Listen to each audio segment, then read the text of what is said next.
is up, everybody? Welcome to the NorCal Sports Network. And we're going to have a special guest a little bit early. We're supposed to have a special guest tomorrow, but I guess we're going to have a special guest tonight. Because we're having in the middle of the winter meetings, which nothing is absolutely happening. We're going to get a little excitement going on here. Ladies and gentlemen, the one and only Farhan Zaidi. Hi, everybody.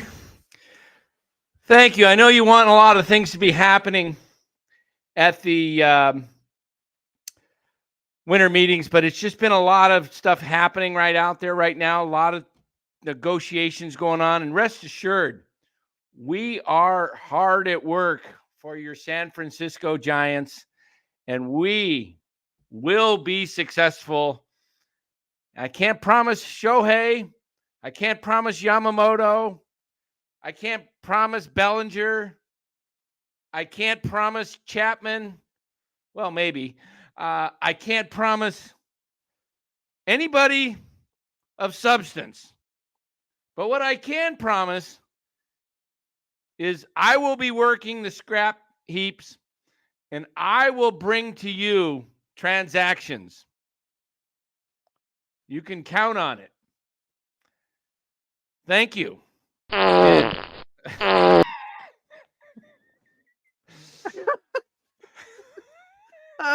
my gosh. Hey, thanks, Jimmy. Appreciate that.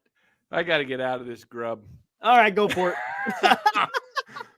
I'm already sweating. Man, I was just going to say it's got to be warm in there. Huh? I used to wear this for a living, man. It's like I hated it. Oh my gosh. But somebody said last night, Daniel, that we weren't formal enough. So yeah, exactly. We thought we'd have a little fun. Nothing. Just having fun. We appreciate his remarks. Everybody's got their own opinions, but time to take this tie off. And yeah, Farhan, that was like it would be hilarious to do a parody show, just a complete whole. I had a thought, I wish I had a Japanese friend. I'd bring him on. What's up, Jim? Bring him on. I got Shohei here. Oh, wouldn't that be great? That would be funny. That would be funny. I mean, it would just be hilarious to just have some fun. Yeah, underground conversations. I might be able to find a Japanese guy out here tomorrow. Oh man. Oh, there you go. Morkana's Japanese. Oh, really? We'll bring you on. Bring him on. Bring him on. If you can play Shohei, that would be great. Shohei Morkana Otani. Oh, brother. I mean, I've got Chinese friends. Heck, I got a Chinese son, adopted son from China. So. Oh yeah, that's right. Yep. I don't. He could. Well, it's not quite.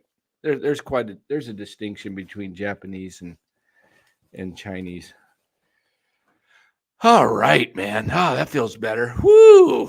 Aaron says you look more like Adam Silver. Adam Silver. I wish I was as skinny as him, man. That would be nice to get my weight that under control. That he's tall and yeah. Oh, real quick, just before we came on, we got a deal. Minor deal. Luis Garcia to the Angels. Yeah. There was a little deal earlier tonight. The Braves sent somebody to Marco the Pirates. Gonzalez. Yeah. He was acquired in the Seattle trade, right? Yeah, exactly. With Kelnick. Well, supposedly they told him as soon as he showed up, or as soon as you're going to be on the move. See, I love that guy, man. That's how I run my fantasy club. That's how you run your, yep. I trade you and you don't even suit up, man. Just don't even catch the flight in, man. We'll just wait. Stay home. We'll give you a ticket where you're heading. I like crab sandwich. Developing news: Giants replacing Cruz patch with the Lens meat advertisement. That was good. That was pretty damn good, man. Yeah, Aaron, that was weird. The Yankees and the Red Sox involved in a trade. You don't see that. very often. Verdugo went to the Yankees. That may mean the Yankees might not be getting Bellinger. Supposedly they're in on Soto still. They're kind of like the Interesting. really only club really that's serious. Well, lefties in that Yankee Stadium, short porch. That's the place Yeah. you want to play. Have lefties. Yep, absolutely. Yeah. But man, again, another nothing burger going on. Yeah, this is like really. This is bad. I mean, you were there last year in San Diego, and it was a lot more entertaining. There was deals happening, and people were signing, and yeah, the Astros signed Victor Carantini. Hey, we still do have a special guest tomorrow at 8:30. Okay. Yep, still have a special guest at 8:30. Yes, absolutely. You definitely want to join. You guys gonna like that. Definitely, you're gonna want to be there. And you never know. We might even have another guest come on. Possibly, I can't. I have no idea. No guarantees. So, you know what? Let me check. But the biggest news all day, when it's so stupid. The whole Dave Roberts mentioning Shohei Ohtani. God, what a non-story that is. I don't get it. It doesn't make any sense to me. They're just trying to make stories because there's no stories out there to be made. So I guess you got to kind of have to go with that. Oh, you broke Ohtani's rules. Whatever. Come on. The guy's going to get paid over $500 million. You know what? If anyone wants to say anything, they should be able to say something. I mean, come on. The guy's getting paid. I'll say this. I don't see how that's going to affect anything. No. If he wants to play for the Dodgers, let's say he just says, okay, I really want to play for the Dodgers. The money's right. The team's right. Everything's right. You think he's going to go, no, I'm not going to go. You spoke out. I told you, don't screw up and make this public or you're going to pay. It just doesn't make sense. Yeah. Yeah.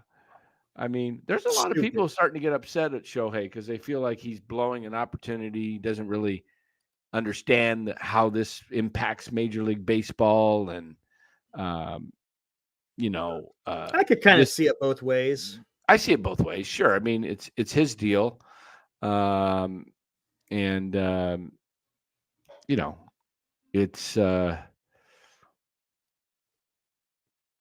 I don't know. I mean, he wants his privacy. He's not a outspoken guy, I guess, whatever. I get that, but he's the biggest free agent out there. So you kind of have to, he's the biggest free agent since Barry Bonds. Okay. And he's the biggest superstar since Barry Bonds. I mean, Aaron Judge was big. Bryce Harper was big. But Shohei is huge. I mean, he's transcendent to the game. Yep. I mean, he's one of the top 5 players. And some people think that, and I understand that, there's fear of giving him a 10, 12-year contract and having him being bad in 4 or 5 years. I think his swing, and I don't think you lose that swing. He's 29. I think that plays until your late 30s. I really do. Yeah. I mean, Bonds was played a long time. Yeah. Yeah. Bonds. And this guy takes care of himself. Seems like it. Yeah. He doesn't seem like he's overweight or anything like that. So it looks like he's a freak athlete. I mean, I don't think you can make a comparison that he's gonna age like, say, Albert Pujols. No, that's weight, and he didn't really. Yeah. I mean, Shohei's fast. Yeah, and Bonds was on the juice. Yeah. Yeah. So. Yeah, but better comparison. That's why I said Albert Pujols, because you could see that guy. He kind of. Yeah. What's the guy that? What's the guy that just retired last year? That was like 40 something. That was Cabrera, the DH. Miguel. No, that he did. Yeah, I mean he was up to 40, but the other guy, big right-handed hitter, played with the Twins. Sano? No. He didn't retire with the Twins. But you saw Miguel, for example, Cabrera, Pujols, those guys got big. Ortiz is one, but there's the other guy I'm thinking of. He's another Latin player. long ball hitter. Hit like 30, 40 home run, 30 plus homers as a 40 Nelson plus. Cruz. Yeah, Nelson Cruz. Thank you. There we go. Yeah, I mean, that guy could still hit. I mean, he's done now, but wasn't he with the Twins? Like one of he his was with the last Twins. years? No, his last year I think was with It was with he didn't do much his last San year. Diego, right? Might have been, or I'm not even sure. But his last year with the Twins, he hit. Yeah, he hit like 40 bombs. Yeah. Yeah. So if you can hit, I'm convinced Bonds could go out there and lead the Giants in home runs right he now. Probably could. He's serious. Yeah, Bob Melvin today. Mark Baron has got to get some top stars in here. Hey, they're all going to say these right things. You know, one of the things you got to take with a grain of salt is what a lot of these guys are going to say. They're all going to say the right things. They're not going to say, you know, Melvin said this is a town of stars, and he mentioned Kerr and Curry and Bonds and Mays, and I heard the interview with Mad Dog, and he said this is probably his last job as a manager. He's fortunate to be with the Giants to get another shot. He realized this is probably his last shot, and he's kind of full circle. He's from the Bay Area. I think he's from the Menlo Park area or something, or Atherton. Maybe Atherton, I think he's from. And he's went to Cal, managed the A's. Now he comes all the way back home and, played with the Giants. So he's get to manage. So, but he's not going to say, yeah, we got all we need, Right. But then he's also going to tell you we have good players. I heard him say, we got Yaz, we got Conforto, we got Haniger when healthy. He's going to be tops. And, they got to say, though, what are they going to say? Yeah, we need a lot of help. We need a lot of help at every position. We're thin everywhere.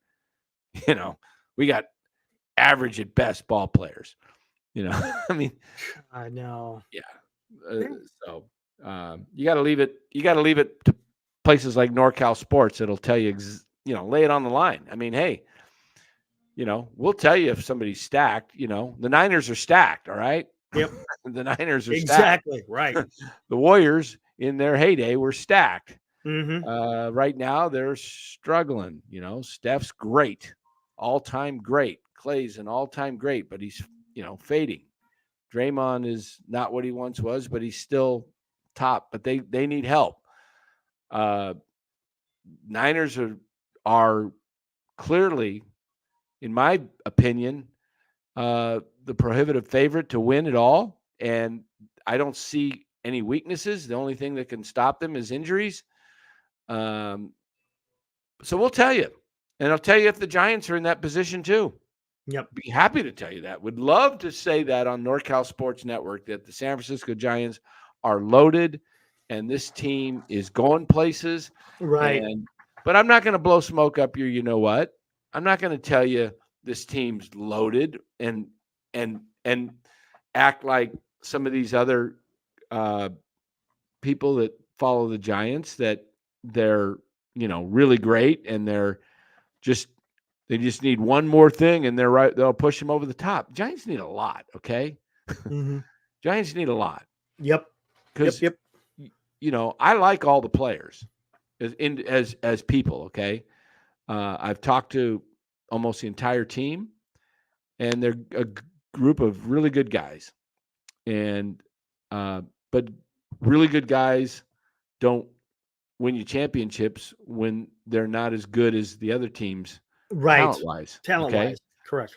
So, and I think they have some talent. I think the talent lies in a few of their younger players, like Casey Schmidt, Marco Luciano, Bailey, Matos. Will they perform and be stars? We don't know. The potential is there. Yeah. The potential is there. So my view is let these guys, the time to let them play was last year. That was the time to do it. Yep. And now you're trying to kickstart and get back into a playoff picture, and you really don't know what you got. We do see the talent there. The talent is there with Schmidt, Luciano, Bailey. You could see it in their approach to the game. Luciano's got incredible bat speed, got great power. He just needs to, hone it all in and work on his pitch selection. Don't stop chasing. Schmidt had trouble last year with some of the off-speed stuff, but it looks like he was working on it and was getting it corrected. But they didn't play him enough to let him work through it, Yeah. Defensively, I think he's a Gold Glover. You're going to see, that's why I'm not in favor of the Giants going after Matt Chapman to play third when you got a guy like Casey Schmidt that can play third with anybody. And they haven't even really given him a full shot at third. Right. So let's get him at third base. Let's get Luciano at short. Let's see what they can do. Houston Astros, when Altuve and Correa came up the first year or two, they stunk. They lost 100 games. Did the Astros quit? Did they quit on the guys because they were losing 100 games and they were struggling? No. They stuck with them, let them, and where did the Astros, where are they at today? What's their history? Okay. Yeah. So you got to have a plan. That's what the Giants have to do. You got to figure out if these guys can play. They've never given anybody a full season. So, yeah. So, we'll see. I mean, I think the Giants. What do you think in your gut, Eric? What do you think they come away with?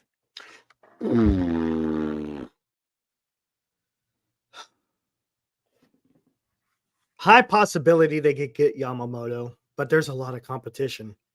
Red Sox, Yankees, Dodgers. I think it's going to be tough to get Yamamoto with Steve Cohen. I think that price just gets up and up and up, and then the Giants go. Yeah, but oh man, because the Mets this year they're still paying on some of Scherzer's and Verlander's money. That guy doesn't care about. He doesn't. Money. No, he doesn't. Man, I don't know. I think they're going to do a trade for sure. I think they're going to have a significant trade. Who is that going to involve? I don't know. With the free agents, though, gosh, I just don't know. Dan, I don't know. It's kind of scary because there's really no. The problem is the history of them getting good free agents. They've done okay in pitching. I mean, they've recently. Okay. That means Farhan's gotten Gosman and Rodon. They missed out on back in. I'm always forgetting his name. The lefty when he went to the Cubs. What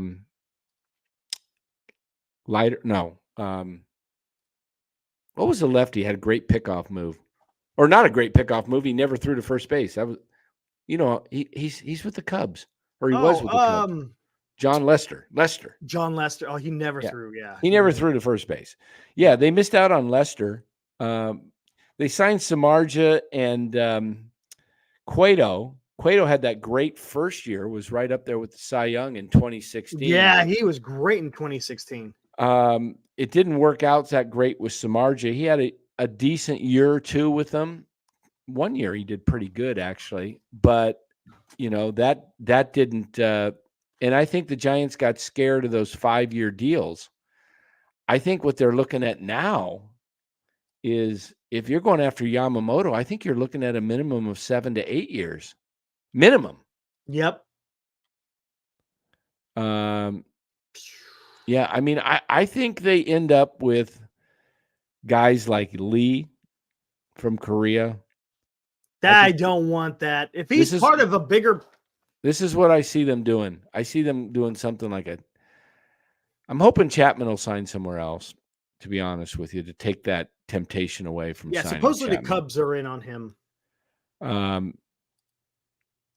So I'm hoping that but I think they're going to do something like a Lee, I could see them going and missing out on Yamamoto. They might then go for Snell, which would be because of the Padres connection with Melvin. I could see them possibly overpaying for Snell. There's a possible trade situation they could pull off. I hear they're really like Burns. No trades for a position player. I could see them go. I mean, they want a front top of the line. I could see them being in on Montgomery would fit this park. Montgomery would be good. Yeah, but you know what? I guarantee you Bochy's talking to him. Hey, this is what you could expect when you go to San Francisco. So I don't know but I honestly don't know mid moves. Nobody really knows. It's just kind of their history. I think it's somebody like the kid Lee. It's a mid-level pitcher like Flaherty, and you know what? This is a problem, and I'll tell you why this is a problem. I can see him signing like Flaherty and Waka or something like that. Hey, we got 2 starters. You got 2 things coming to a head here. You got the waning fan base because the Giants suck, right? Right. So you got a waning fan base there, and it's hurting, the attendance to the ballpark. It's everything that it affects that. When attendance goes down, of course, the money goes down. Don't get me wrong. I understand they still got the damn real estate project, but you're seeing a significant decline when the rest of the league is going up, they're going down. In the same token, if you don't put together a team to compete, it's going to exacerbate the problem that's happening in San Francisco. Yeah, this could be a bellwether type of year for the Giants, because it's going to be like, what? This is the point of when the team collapses. They have to do something for those 2 reasons. Yeah, it is a big year. It's a very big year. It's now that's true. I get the value that franchise goes up, but I'm just talking about what's going on in baseball. You see the reports coming out, fan attendance, and that's another thing. This is MLB is squandering an opportunity here for this winter meetings, because fan attendance just went through the roof this last year, and this is how you're going to treat the fan base with a off season that's been kind of stagnant. I mean, it's going to get going, but winter meetings, that's putting the spotlight on baseball here during the time when there's not a whole lot of baseball going on. So it's just not looking good. But yeah, I get the franchise value goes up. I get that. But the only time that comes into play is if they sell. If they don't sell, then what are you doing with that value? It's just sitting there. Yeah, it's just like when you get equity in your house. Until you move or you refinance, you ain't going to see any of that. But I'm talking about the near term here. You're going to affect. Or do a reverse mortgage. But get your money out. And if you need a reverse mortgage, if you're in that category, if your parents or grandparents need a reverse mortgage, make sure you call our buddy Los. Yep. Los D, man. He'll set you up. Yeah, my flex now. Yep. Give him a call at 925-250-4894. Yeah. Hey, I got that ad. You want me to run that ad? I can run that ad. Run the ad for him. Yeah, run the ad. Here we go. No payment loans for seniors, previously known as reverse mortgages, has been a term or a phrase that has made people uncomfortable for a long time. The reason for this uneasiness is far too many people have preconceived ideas about this particular type of loan product rather than learning the facts about it. Government regulations over the last decade have made this loan very welcoming and favorable for seniors 55 years old and over. If you are a senior homeowner with sufficient equity built up in your home, you may qualify for a loan that could offer the following benefits: no payments for life. Receive cash out tax at the close to do what you wish. Receive monthly income for life, or possibly a combination of all 3. You cannot begin this loan process until you go through a counseling session over the phone to answer any questions you may have until you are comfortable moving forward. You will not lose title to your home. Your heirs or children will have 6 months after the owner passes away to either sell or refinance the home to a standard loan to pay off existing liens. Make the choice to have a simpler life. Get busy living, not stressing.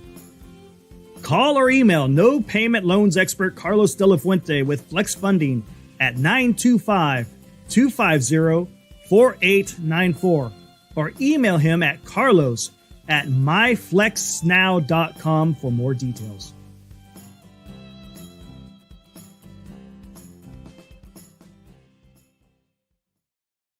All right. That music, did somebody die? Look at that. That sounded almost a little bit like a funeral, the music. At the end, I was like, wait a minute. It's got to be uplifting. There we go. Yeah, put that. That would be kind of cool to put this in the background. Let's see. This one. Oh, wow. Like you're climbing the mountain.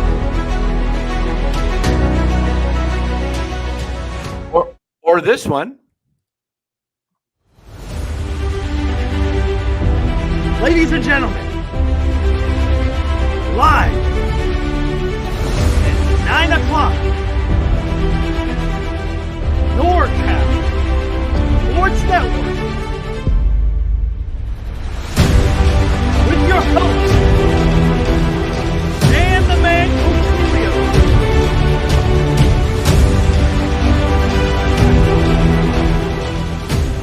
You might have to play that for our special guest tomorrow. Hey, we may have to. Yeah, there we go. Yeah. Yes. All right, everybody. MH, so it's kind of close to the MH. Not quite there, Aaron, but close. Oh my gosh. Giants. Yeah, there you go. Just add some fart sounds and we're gold. Yeah, exactly. No, that's a good job. It's a good ad. I would only say maybe pump it up a little bit. Pump it up a little bit. I could do that. The music theme, but it's hard to do it too. It's you don't want it to over. Yeah, I was just I was keeping it more as a background rather than right. Yeah. Hey, look at you. There's Lois right there. The Giants are moving in reverse. Thanks, boy. That's exactly. Yeah, the Giants are moving in reverse. A reverse mortgage, man. They're oh gosh. But really, do you hear what I'm saying though? Because the club's in turmoil as far as your talent, and then this is going to, that they've had 2 years. You got, when 22 is 500, 23 less than 500. I'll tell you what. Who was it? O'Dowd asked the right question to Farhan about the 107 win. Did it set you back? Yeah, I've said the same thing. It set you back. It set your plan back. What he was saying, if you could read between the lines, is you really haven't followed through with a master plan. Correct. That's right. Exactly what he was saying. You were brought in as a GM to have a plan, and you went back and you went with the veterans after that year. You all of a sudden brought back Crawford for 2 more years. You brought back Belt in 22. You brought back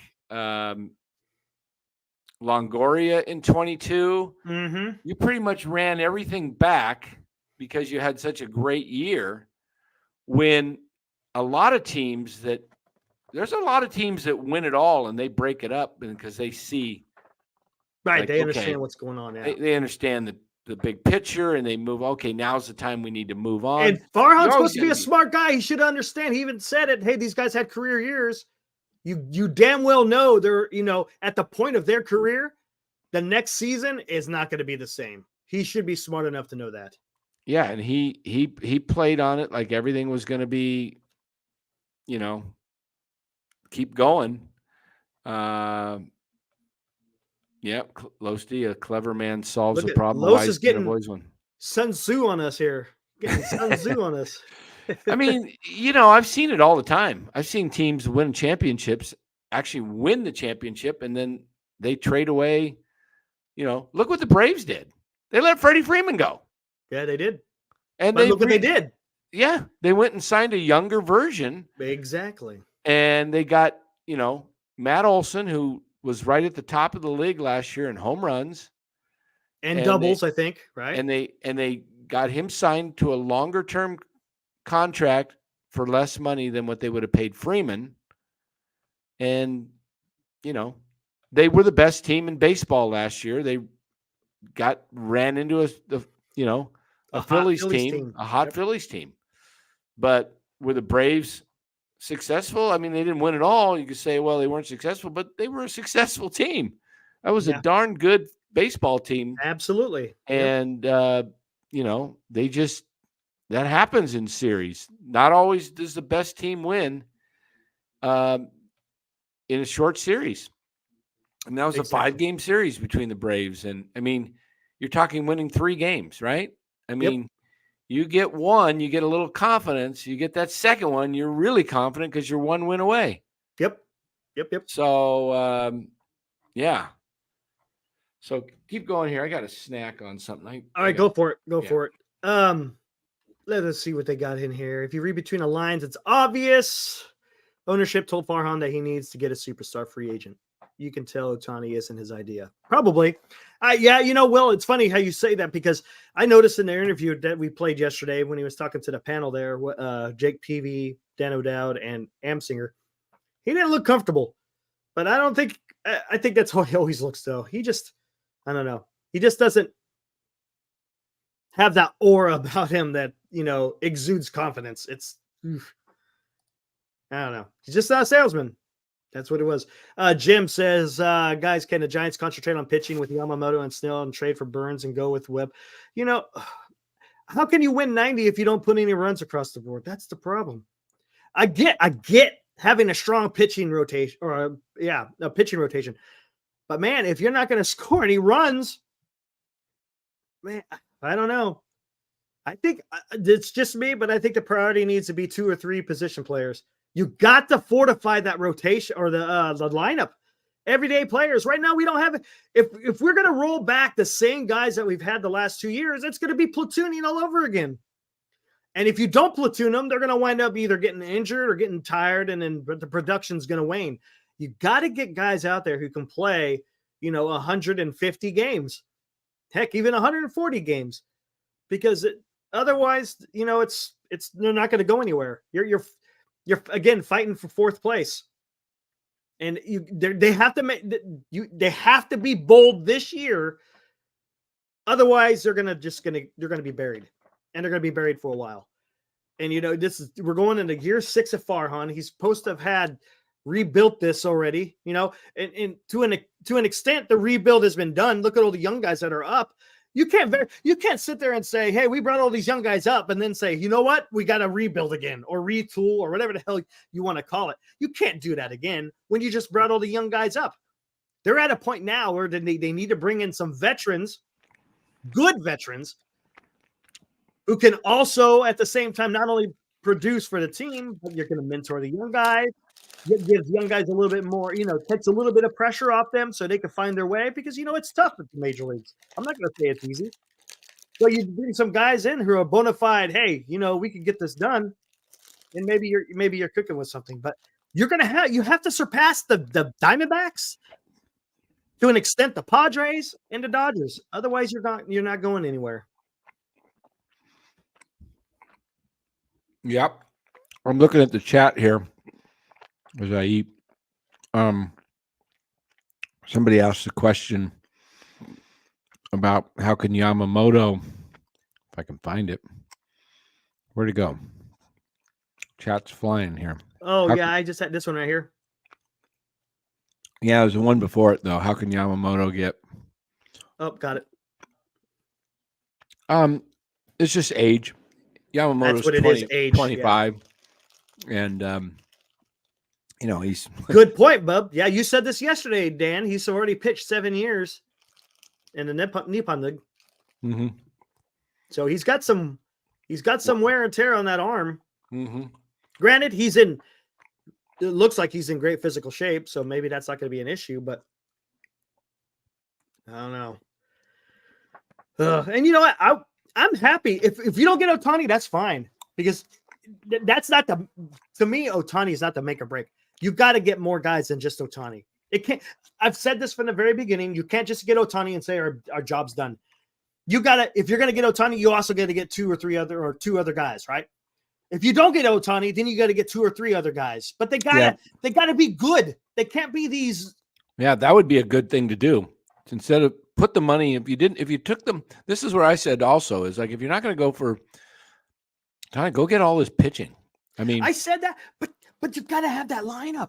You can't roll the same lineup that you did. If you stick with the same lineup, that pitching will keep you in games, though.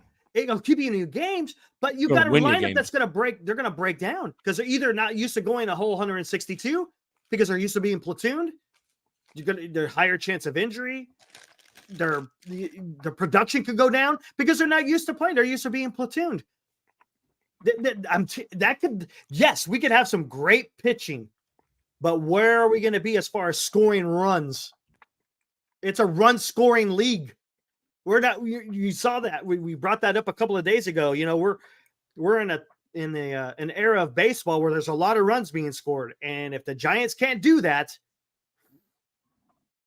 they're in trouble because they're going to face teams. Yeah, don't get me wrong. You might be able to limit them, but they're going to eventually score their runs. I'd love to go for insane pitching. I think they could do both, but maybe I'm just a little bit too optimistic in that situation. Yeah, I mean, it's you get that. Sorry, you get that strong pitching staff, and you have a surplus of pitching. I mean, if you throw out, that's what you got to do. I mean, you built your team with 4 aces. I mean, you think about it. What were we looking at? Okay, so if you're saying, say they sign Yamamoto, trade for Snell and Burns. No, they can Snell's a free agent. So you can sign both of them. Yeah, that's right. So you got trade for Burns. If you just forget the Ohtani thing, go Snell.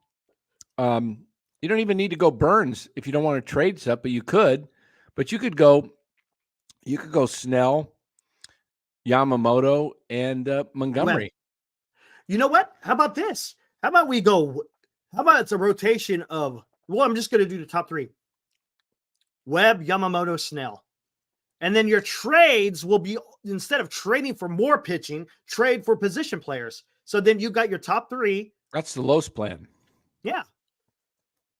Yeah, I mean, that's exactly what they should be doing. And then you could trade Harrison, you can trade Wisenhunt, you can trade Reggie Crawford, and get at least, make a package, get a couple of guys. But you have to have a lineup that can go out there and play every day. Kyle McKiernan says, bottom of the screen. Wait, did you hit that one or did I hit the wrong one? This one, bottom of the screen. The stage has the cheapest beer in all of Broadway in Nashville. Let's take a look. What do you got? Oh, the stage. That's what he's talking about, the stage. Oh, okay. I choked on I had a protein bar. Oh, that'll get stuck in the throat. Yep. I had some almonds and cashews in it. See it? Hey, yeah, there you go. Oh, yeah. An RX bar from Costco. Bar. There you go. Yeah. Hey, Robert's in the house. He says, pitching. But we got to score runs. Runs. I get it. You're going to get runs if you're pitching and if you got, you're not going to get a plethora of runs because of the lineup, but if you have the ability, if you get pitching to trade some of your young talented arms for some, frontline starting position players. White Sox are saying, they're not doing anything on Luis Robert. Yeah, they ain't trading Luis. I can't blame them though. But they're not like hard fast like the Angels have come out and said no on Trout. Yeah. So check out Borkotna. He's going big. Harrison, Crawford, Wisenhunt, Black, Cobb, DeSclafani for Jackson Holiday. 1, 2, 3, 4, 5, 6 6. for 1. I'm not No, doing that's too Harrison much. and Wisenhunt in both of those guys in that deal for Holiday. I like Holiday. I mean, he's only like 19. He's already ready for the majors, it looks like. Yeah. Kid's gonna be good. But man, Orioles are a team. See, They're on the cusp. why? Oh, gosh, there's all kinds of things going on. Something stuck in my eye now. The Orioles are following the mode of what the Astros did. Exactly what the Houston Astros did in like 2011, 12, 13. You look at that Matt Cain perfect game against the Astros. Look at that lineup. Oh yeah, that was bad. The only one that was recognizable in there was J.D. Altuve. Martinez and Altuve. Yeah. But then the next year, Correa came. They were still bad. Yeah. And then after Correa, and then it was, they had and you know what? This is Bregman. Crab Sandwich said something in the chat way before we even went live. It was like an hour before we went live. I was checking a look at the chat. And it's something that we've said. This is what happens when the Giants don't draft and develop. This is the situation that you're put in. You're put in a situation to have to spend a lot of money in free agency or rely on trades. And there's nothing wrong with trades if you got the heck, I love trades. I love to trade. Yeah, as long as you got the people to make the trades, right? And also be able to still supplement your club. You always got to trade from a position when you got a position of strength, and you trade when guys. You gotta also know when to pull the trigger. I was suggesting they pull the trigger last year on J.D. Davis, not because I didn't like J.D. Davis, but because J.D. Davis was at his peak for value wise. J.D. Davis is this is his last year before he goes into free agency, I believe. So you could have traded him last year before the trade deadline when he was playing really well up until really about the month of July. Had you traded him, you could have got some stuff back for him. I mean, you've got Schmidt in the wings. That's what you do is when you have stuff. But the Giants tend to want to keep everything. They don't. Farhan just doesn't seem to have the wherewithal or the mindset to trade people when they're at their peak. Rodon, for example. Rodon was having a Cy Young year. He's going into his free agency. Scott Boras is his agent. You're not going to sign him.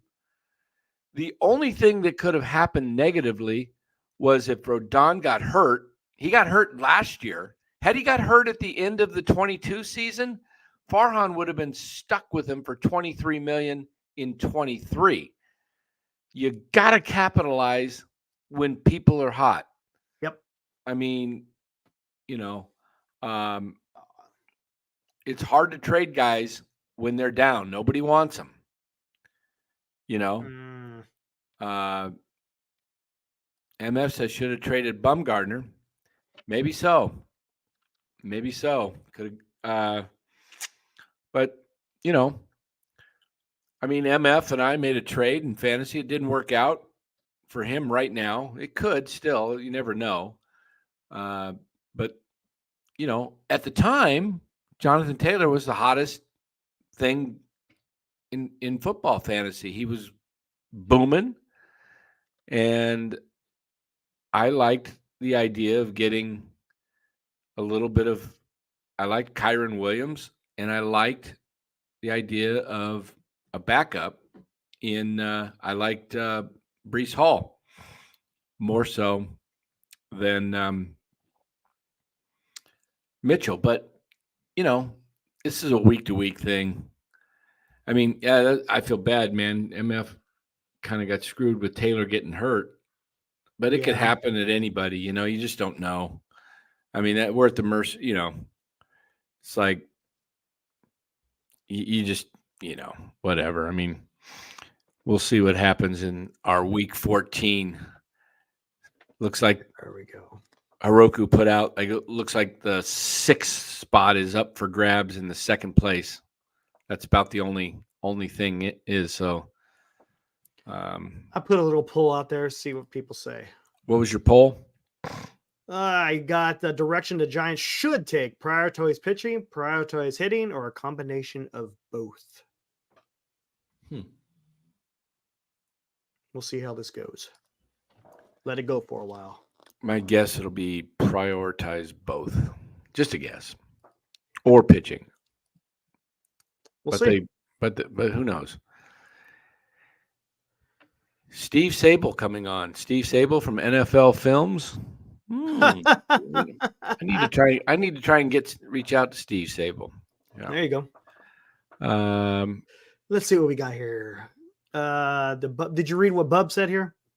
This is the problem of playing for the 3rd wild card. Yep. If you are close to do that, you don't make moves because you think you are squeaking in. When you build for a World Series, it gets clear what's. Yeah. Good point. Yep. They don't play for the. Yeah. And unfortunately, I think sometimes Farhan doesn't understand that concept of, hey, let's cash in, because I don't think we, have an honest assessment of what you think of the team's going to go.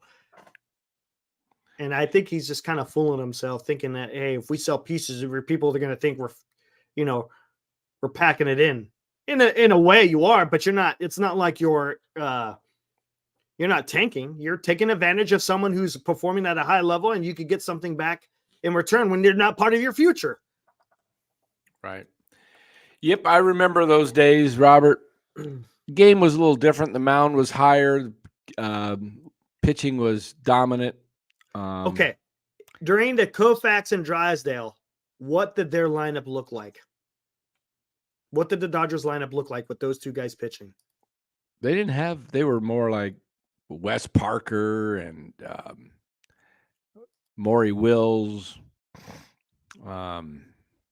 Tommy Davis, outfield. They were Jim Lefevre, that kind of guy. They weren't a household. Gotcha.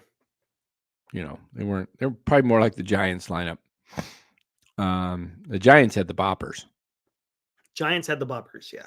Well, yep. So, good point, Will. And that's an issue. Pitching and defense is great when you have players who can steal and bunt. This team can't steal or bunt. Not to mention they can't play defense. They ranked at the damn bottom in defensive freaking, what was it, fielding percentage? They were dead last, if I'm not mistaken. And errors, I think they're at the top of the list.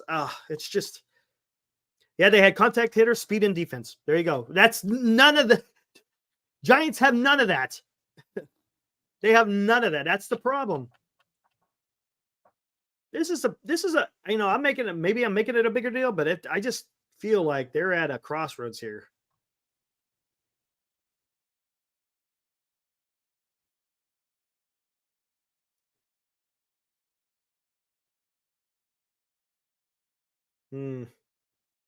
Gilbert says, I can totally see Larry Bear stopping Farhan from doing such moves. At least he did in the past. I don't know.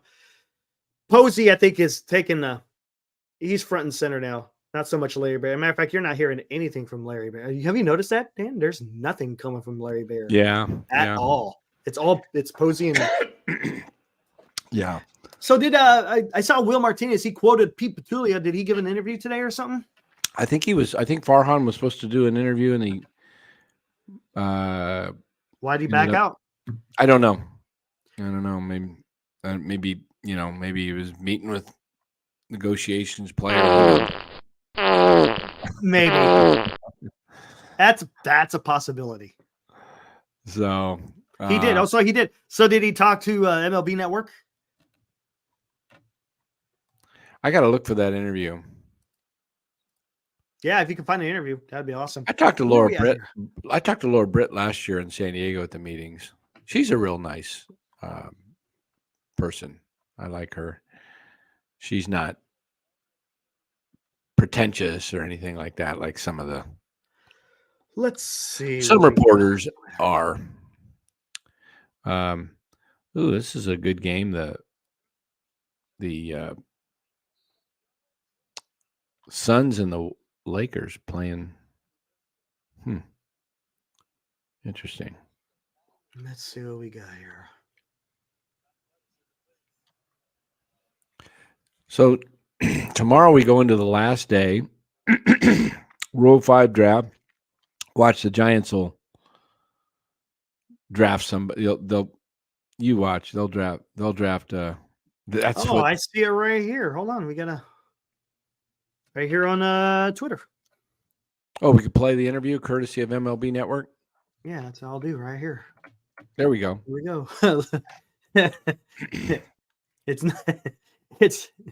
It's not Lynn's meat. Oh, gosh. Oh man. How long is it? 4 minutes? I don't know. We'll see here in a second. Just kind of spread to the end. All right, here we go. Oh, come on. Just turn the volume off with that, and then turn the volume off, Eric. I can't. There's no option to do it. There Pete, it in goes. your career as a scout, as an executive, what have you noticed about 3 the minutes. strength of pitching that we see in particular in NPB internationally? It's really impressive. We've seen a number of pitchers, some who are available, some who may be in the future, with really high quality stuff, especially on the starting side. In the States, we have a lot of big stuff, sort of pitchers, a lot of them in the bullpen and whatnot, but just the number of arms there, it's really impressive. When you watch a game in NPB and then think about our major league product, what are the ways that we could learn as an industry from how things are done in Japan? I mean, just the passion of the fans is incredible. I was at a game, it was one of the teams was losing 2-0 the entire game and 2 outs in the bottom of the ninth, and the passion was the same then as it was the first pitch of the game. So I think, there's something there with just the fan engagement during the game. It's pretty incredible to see. You look at a young catcher. What did you see from Bailey during the course of this year, and how can he continue to grow in the future? Yeah, I mean, the big thing I think we saw, besides the 1-7 pop times, and things like that, was just the leadership. Asking questions like Chardall approach that he has on the field. I think going into next year, his number one goal is It's Morrissey, if I'm not to mistaken. be able to make it through 162, without hitting a wall at any point. How do you look at your options in center field, both internal and external? Yeah, He's just like Chardall. Some guys bouncing back from a year where they had some nagging injuries. And Luis Matos made his debut, got a taste, and is making adjustments now to be a better player out there, in addition to Wade Meckler. So we have some internal options, but we're scanning the entire market as well. From a standpoint of the rotation, who besides Logan Webb arrives to Scottsdale in spring training with a lock on a rotation spot? Alex Cobb's obviously rehabbing back. He had a great year. He's a pitcher that established himself. And then we have a lot of other young pitchers making a name for themselves. Keaton Wynn, Kyle Harrison, both made their debuts. And then also Tristan Beck pitched well, in relief and long relief and starting in the minor leagues. We have a wave of pitchers behind those guys in the minor leagues. And, I saw it in Houston where you see farm system rankings and whatnot, and you see the talent you have. And, I feel that way here with the Giants and the young pitching that we have on the way. So nobody's a lock. Pete, if you have Yeah, a top one person free agent target and Webb you're waiting, Cobb. how Who's long hurt? can you wait before you have to move on to other options, just in the interest of getting your business done and fulfilling all the needs that you have? I think that's just sort of dynamic. It sort of changes on a daily basis. We just have to keep tabs on whether we should wait something out or pursue something quicker. That's sort of the entire offseason in a nutshell, whether it's with a trade or free agent. Pete, thanks for your time.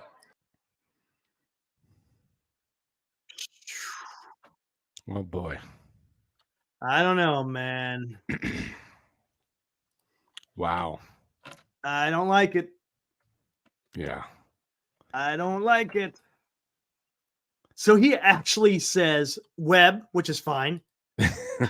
That's fine. And then Cobb, He's not going to even pitch the first half of the season, and you're going to name Cobb as your lock? And he's he's 35 years old, and he's getting a freaking hip surgery. But you can't name anyone else after that, really. Oh, yeah, we got some. We got Wynn, we got Harrison, Yeah, we got Beck, and we got, he goes, but none of them were locked. Man. This see? Oh, man. Oh, Dan. Yeah. What are we going to do, man? We got to find a new team.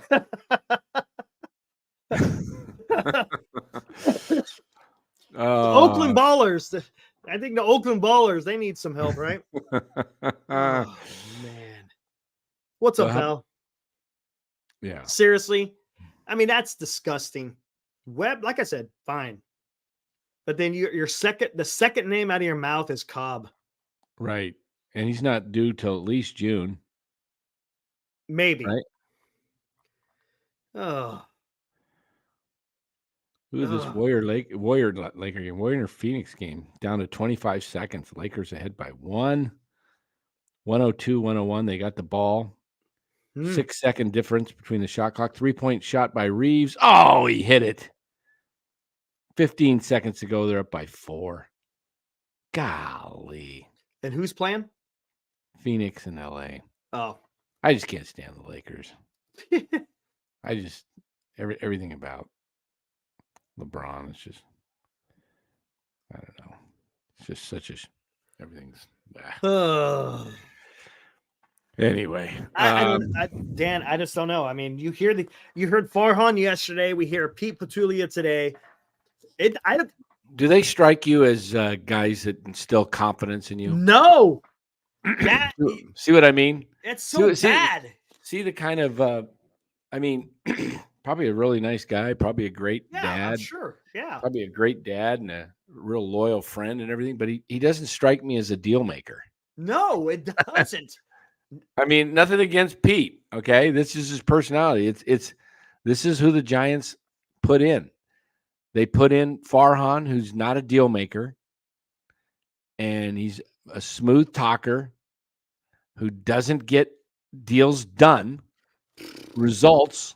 It's a results-oriented business, and he gets rewarded with 3 more years with 0 results, and he hires Pete Petulia as his assistant, who looks more like a guy that, hey, go do this. Okay, I'll go clean the stove, whatever. I mean, he's not a, like I said, he's probably a sharp baseball mind. He doesn't seem like a guy that looks like he'd get in there and negotiate deals. That's kind of where I'm at on this, but all right, 2-point game here. I'm going to watch this here.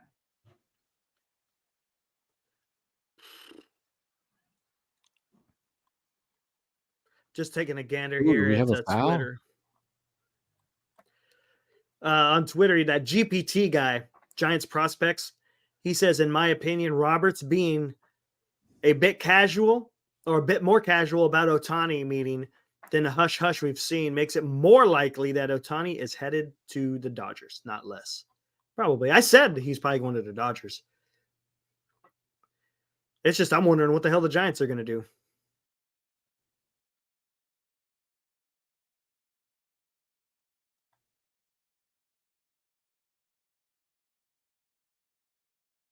What do we got? Oh, yeah, Victor Cantini. What the heck is going on here? Don't care. Yeah, nothing else. And nothing else is probably going to happen tonight. Not this late. Is there late deals usually or not really?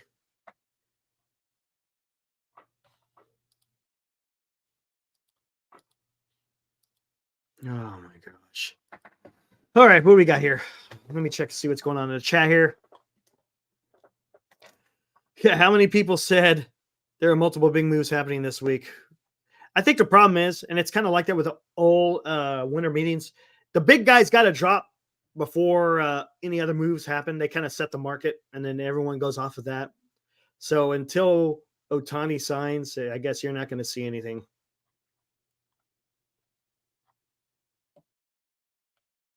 Let's see what we got. Hold on a second. I'll be right back. All right, no problem. Yeah, I don't know why they're not making any other moves. Again, maybe because they're just waiting on Ohtani. Maybe, and that's what kind of scares me because they need to make more moves other than just getting Ohtani. So if they're kind of putting all the eggs in one basket, it's not going to bode well for the Giants.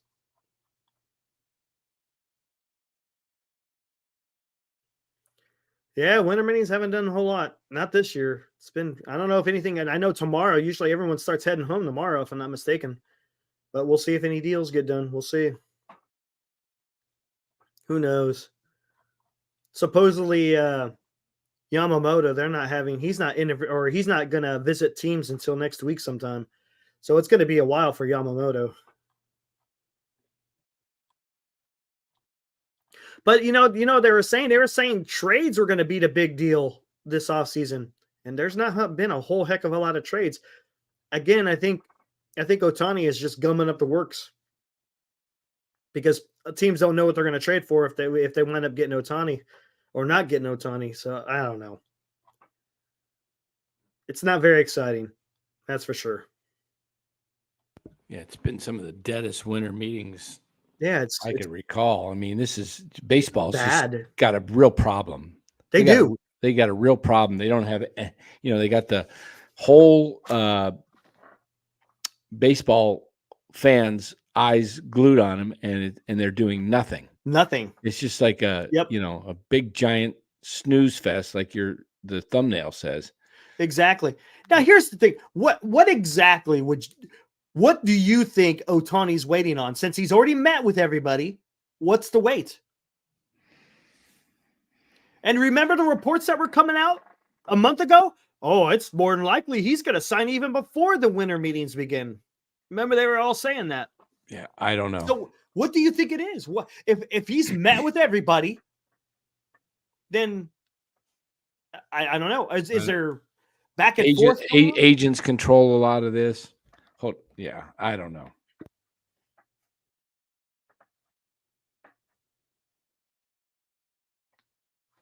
Negotiating years, maybe. I don't know. Maybe they're playing the whole. Yeah, the wait is nobody is dumb enough to offer $6 million for a DH. Yeah, I don't. That's what they're saying. They're saying it should top a $600 million, but I don't know. That could be way off. Who knows?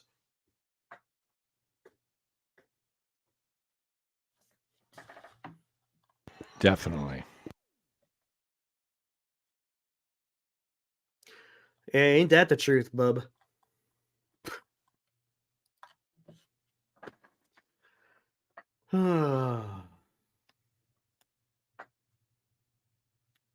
Hey Dan, what Bub's saying, he says Giants are at a tipping point of falling into obscurity while ownership thinks they are killing it on real estate. That's what I've been saying. That's why I'm saying you're at a pinnacle here, Yeah, I mean it's really something. So I don't think that Hiroku. I'm not going to believe that because Roberts came out and said that's going to delay it. Come on, if that's what it is, then man, the league's got some bigger problems, and if that's what's holding this whole thing up.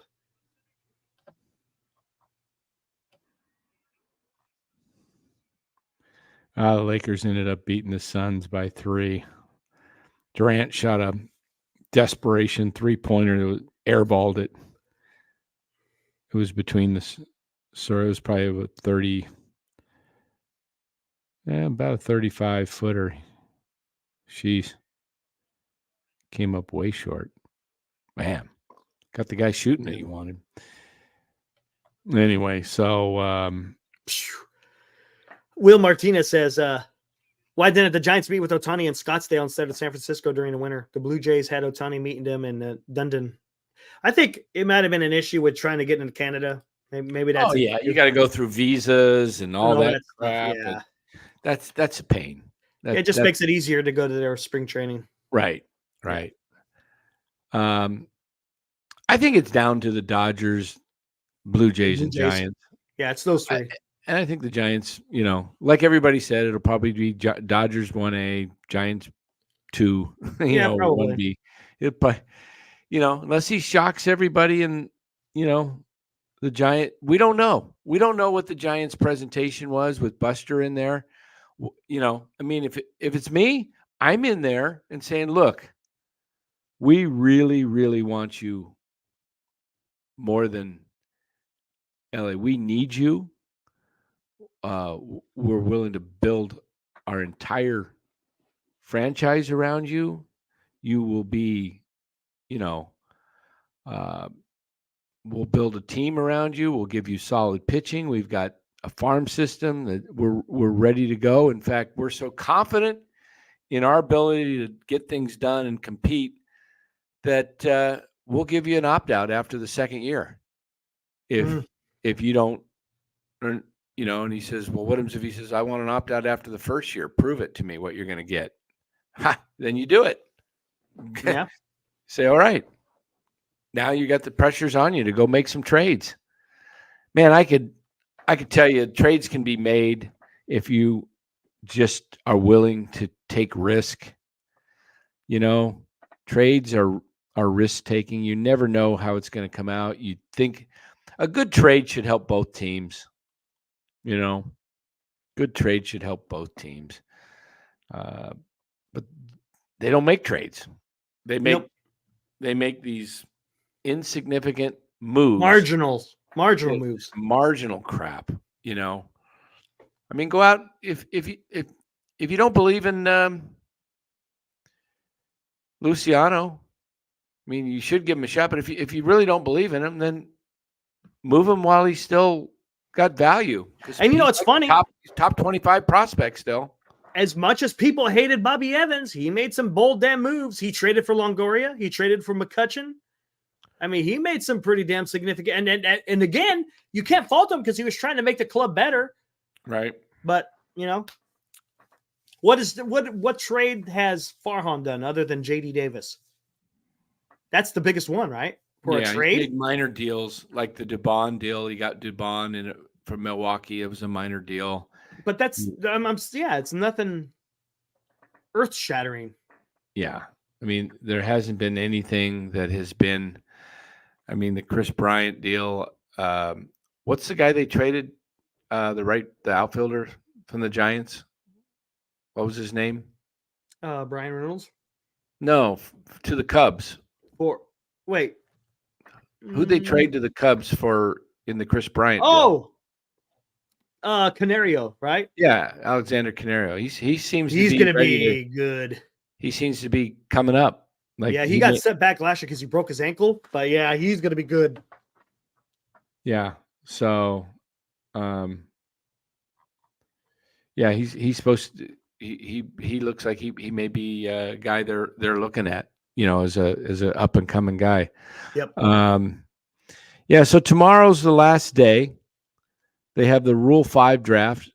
Let me see if I can pull up the here. It'll be winter.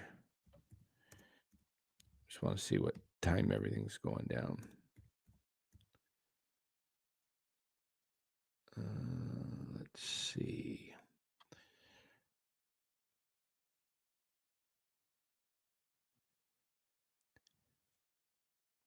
Watch the Guardians, man. They got Stephen Vogt. Watch, some of these teams. Oh yeah. Let's see, what do we got here? Live from winter meetings, preview and analyst fall action from Nashville. Pete Petulia. Okay, this is what I wanted to see. Let me see if I can pull this up. Day 2.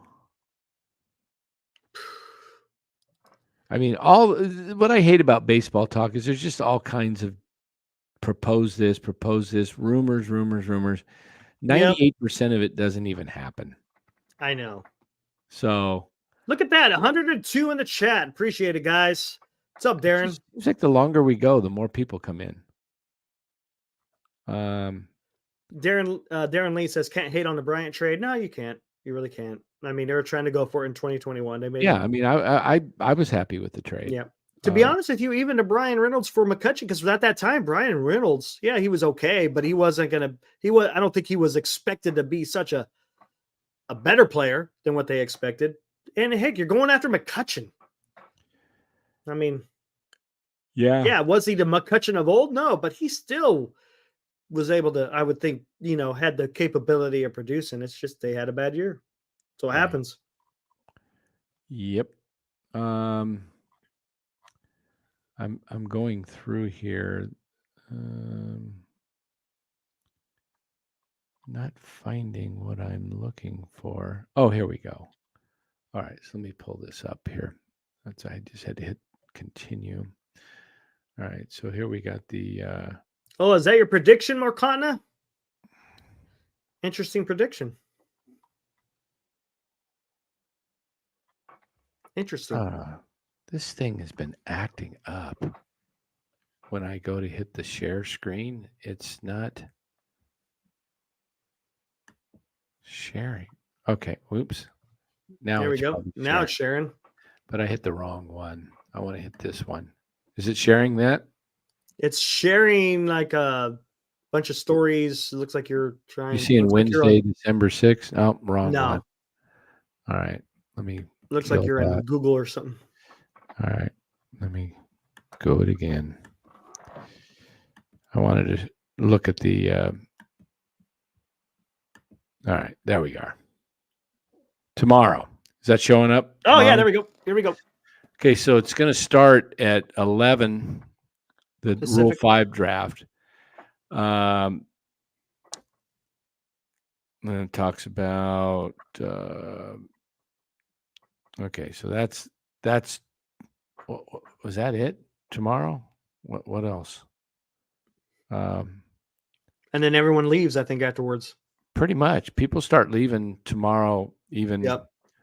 They don't even wait till the end of the evening. It starts, people are checking out of their hotel. A lot of them are leaving I saw people leaving I was there on the Tuesday. People were leaving. What about the Ford Frick thing? Isn't that, when is that? I thought that wasn't until it wasn't.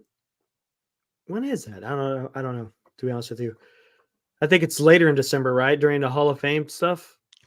Not sure. I don't know. All right, so that's a nothing burger there. We just pulled up. All right, so I don't know where we're going with this Giants.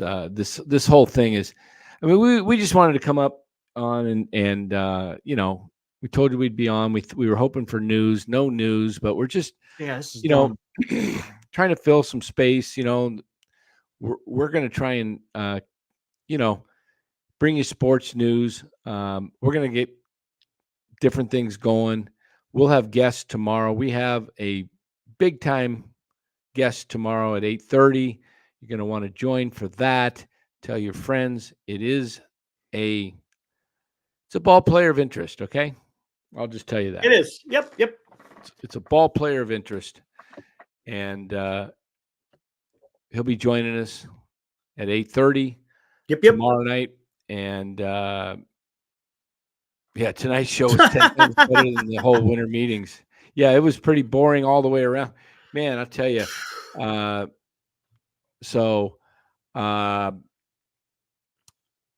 Let's see what else we got here. Oh, Val is asking about the Giants pick. Yeah, Giants going to have the 13th pick during the draft next year. Yeah, 13th pick. So we'll see. Marty Lurie. No, it won't be Marty. Won't be Marty. Won't be Marty tomorrow. Like I said, it's a ball player. You know what? It's a damn good thing you didn't go to Nashville this year. Oh my gosh! I would have wasted my money, my time. I would have been sitting around, walking around. I want. Everybody's trying to guess. Yep, everyone's guessing. You'll find out tomorrow at 8:30. So, You'll have to request some guests too. Maybe we'll get some other guests. I don't know. We got anything else to cover? Trying to think. Oh, I guess 49ers, they signed a safety, right? Yeah, that's right. 49ers signed a safety that played for the Patriots most recently. He's a 32-year-old starting safety. I'm drawing a blank.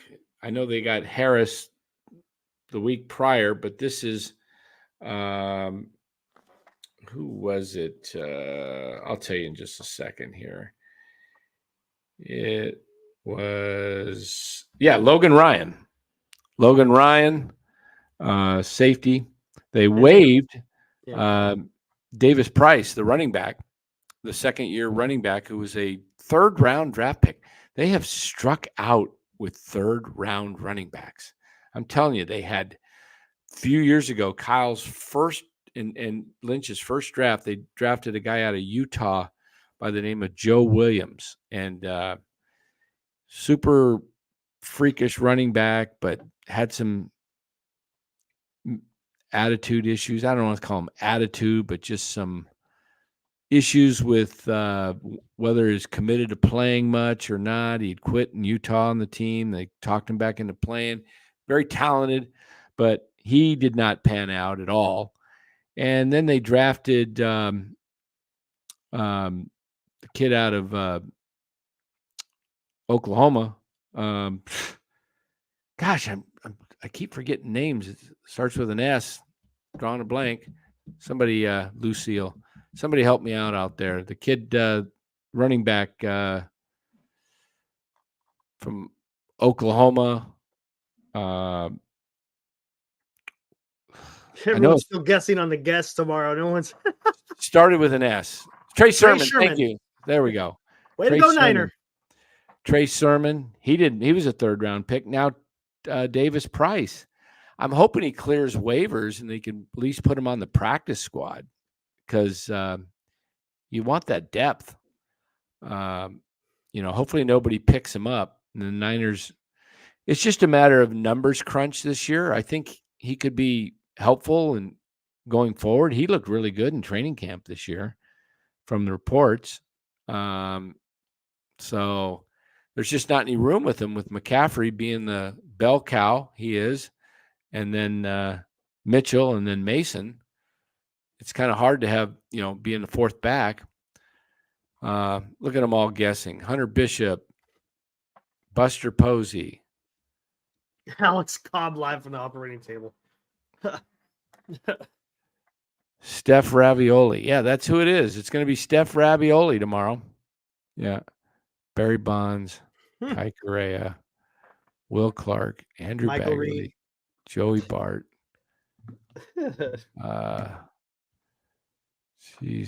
Harrison, Sable, Connor Padlo, Joe. Reed, Joe, Ford.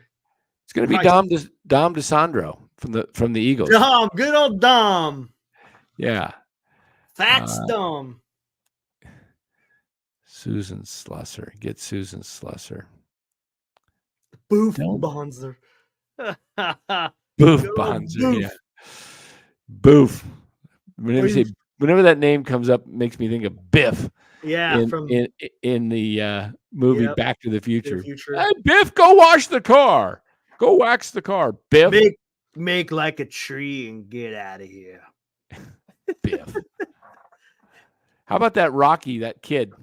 Yeah, that was pretty good. Can we play that? I think we could. You probably can. Do you remember who the hell put that out there? I sent it to you. I'll tell you who. Yeah, you said, but I gotta do it from the computer, not the phone. Yeah, let me see who it was. It's John Boy. John Boy? Okay, I'll find it. Yeah, John Boy Media, courtesy John Boy Media. There it is, right here. Wow. Oh, pulled up. Yep. It's hard to hear exactly what they're saying, but you got to watch this. This little kid's quoting Rocky Balboa, Sylvester Stallone, one of his movie. He knew. You see how Stallone couldn't remember all the lines? Yeah. the kid had them memorized, and Stallone only knew a few of them. Like he only did a couple of them exactly because Yeah. I think he was like, well, he might have been letting the kid go. I Okay, think according to the video, even though it was on John Boy, the guy who filmed it was Bob. was Bob. What about Bob? Bob. I'm Bob. gonna say courtesy of Bob. All right, here we go. From Bob. Uh, Courtesy of Bob. all right, let's back it up. And Sunshine and rainbow. It's a very big and nasty place. And I don't care how tough you are, it will beat you to your knees. And keep you there permanently if you let it. Me, you, or nobody. Shenanigans on its life. But it ain't about hard to hit. It's about How hard you to can get hit? and keep moving forward. How much you can take? And keep moving forward. And the winner is still on. And if you know what you want, go and get what you want. But you gotta be willing to take that chance. No pointing fingers at people saying you ain't where you want to be. When they have or anybody. Cowards in that. That ain't you. You're better than that. What's up, You better than that. What's up, Rocco? what's up, Rocco? Oh man, that Pretty kid's good. gonna be a star. There's That's no pretty good. that kid is going places. That was pretty damn cool. I mean, that kid's passionate. Is that a Philly kid or what? Yeah. That is so Philly. I was like lived in Connecticut for 7 years. I mean, God, look at this. Everyone is still Mad Bomb, Lynn's Meat, Mike Sadek. I guess Mike Sadecki, right? Or yeah. the the thing about the East Coast kids, man, I'm telling you, they're They got passionate. attitude. Yeah. There's I like my time in the East in New England because the people, although they are very tough, if they like you, man, you're in good shape. Yep. And they don't. It's not like they're not kind of like they don't say, "Hey, how you doing?" You know, if they don't want to talk to you, they don't say anything. If you know, I lived in the Mhm. South for a little bit. Everybody's phony for the most part. Not everybody. I mean, that's a vast generalization, but a lot of people in the South I found is very, very fake. It was like, "Hi, how are you?" You know what? You know, and then they'd stab you, or they'd be talking about you. Man, in the East, they're just like, "Hey, up yours, buddy," or "How are you, man? How you doing, man? You're my buddy." You know, they didn't waste time with you. If they didn't have anything for you, they just didn't talk to you. But if they talked to you, it was sincere. So that's one of the differences I found living different parts of the country. Travis A. I think I saw the video he had with Hulk Hogan too. That was pretty damn funny. Which one was that? The kid? Yeah, the kid. Because Hulk Hogan was in a place where That same little kid? I think it's the same one. I think he went into his restaurant. And he was all dressed up as Hulk Hogan. Oh, is that kid an actor? I don't know who he is, but Maybe he is. Maybe he's an actor. Seems like it. You got to be somewhat of an actor to do those lines and then go up to Rocky. How you doing, Rocco? Hey, Rocco. Rocco. Hey. You know, yo, Paulie, the doctor recommend I don't fight. I recommend I do. You know, hey, yo, Adrian. Hey, that's pretty good. It's pretty good. Yeah, you know, Paulie is, you know, come on, Paulie, man, you got to work, man. Come on, Paulie. Yeah, there you go. You got to do the Mick. Cut me. Hey, Mick. Cut me, Mick. Cut me. Do it. Wasn't that in the eye? Cut the eye? I think so. You Oh, know what? gosh. That almost was one of those. I saw it. There was a little push in there. What? Got me. Got me. There was some straining going on there. Got me. Tommy LaStella. Hey, we do have an interview from Farhan last night, I believe, right? at the 1:15:20 mark. Oh man, Speaking of the that was freaking hilarious. we have a man. we have a reenactment from last night interview with Farhan. Oh, I'm gonna have to find it. 1:15:20. Is that where it was? 1:15:20. Yeah. Let me get there. Yeah, we had Farhan on the show last night. He actually opened for us tonight, but he did join us briefly live. I think he had a lot to eat because he sure let some. Hold on. He actually moved in the seat, and as he moved up in the seat, man, he let one fly.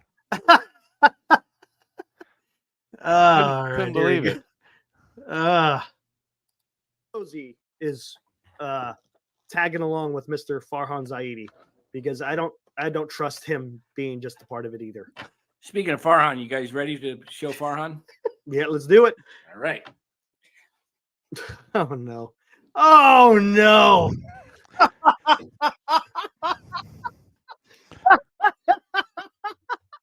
Oh my God. We're stuck in the same place. Come on. Oh my gosh, man. Oh. Let me see if I can make it a little bit more like Farhan here. Hold on. Oh my God.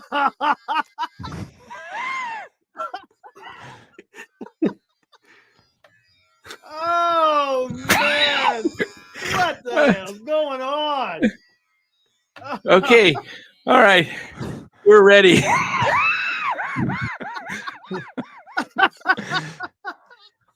Oh, jeez. Well, I think, analytics is an important part of the ball game. I think the teams that are good in analytics are winning. It's a winning formula going forward. We realize that, it can't be all analytics, but we believe in the analytics ball game, and we're looking to do some really great things here in Nashville. And so, you got any questions for me? Are you Am Singer? So, watch are this. You watch it move rely the on seat. platooning this year here in the upcoming 2024 season? Well, ideally, we'd love to have 6-7 everyday ball players, but sometimes there's matchups and platooning is not the ideal way to go, but sometimes you have to do that. But we're looking to really come out of these winter meetings, Eric, with some everyday ball players, and we feel like we're right there. Okay, good answer. We noticed last year in the during the MLB draft, your first pick was I can't remember his first name, but Bryce Eldridge. Right. We understood. We understood.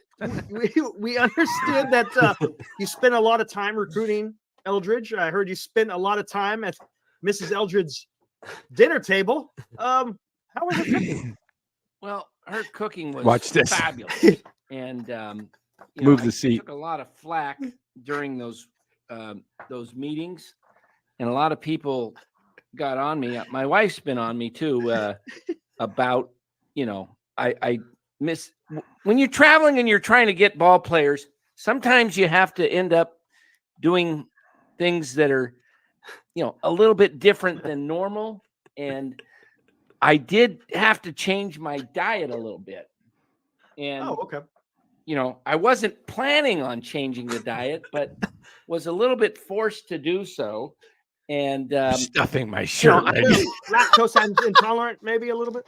Oh, well,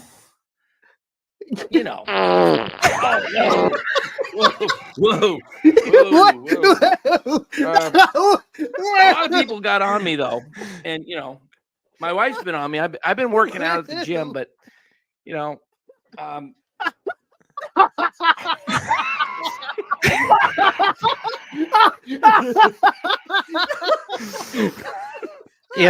if you think I think you got a problem.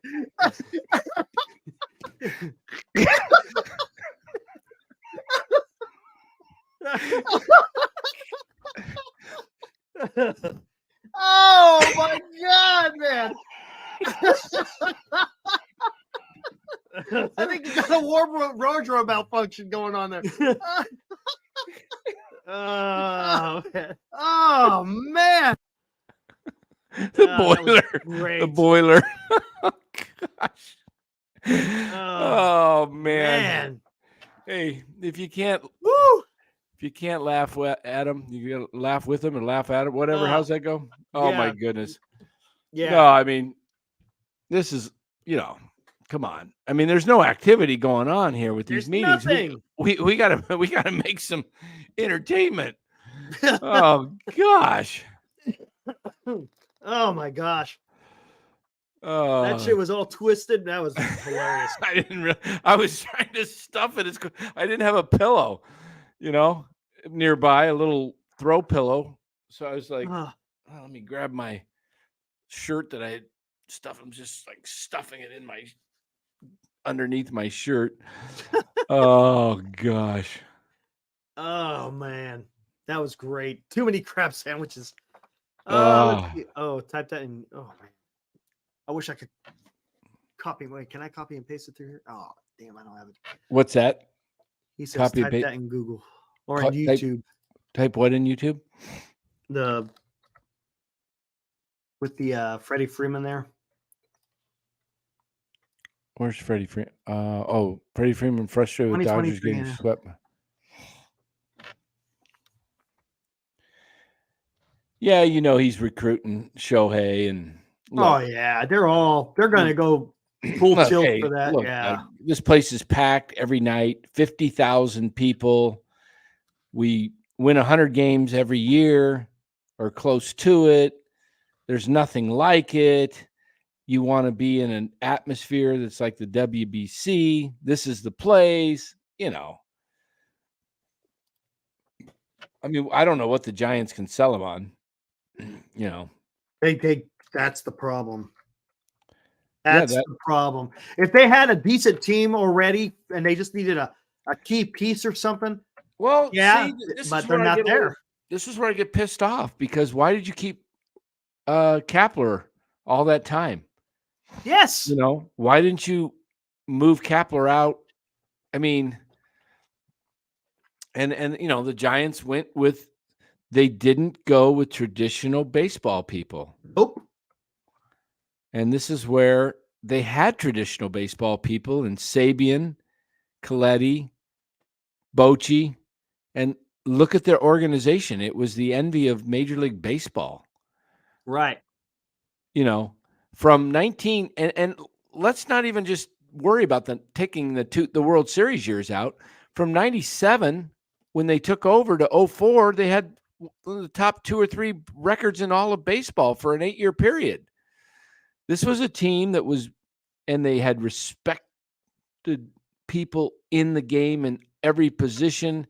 Dick Tidrow was running a lot of the things in the minor leagues, and they had great scouts. They had, front office people and Sabian and Coletti, and then Coletti left, and they brought in Bochy, and Bochy brought in great coaches. You had all of these things happening, and then they switched to this stuff that everybody's making fun of. Mm-hmm.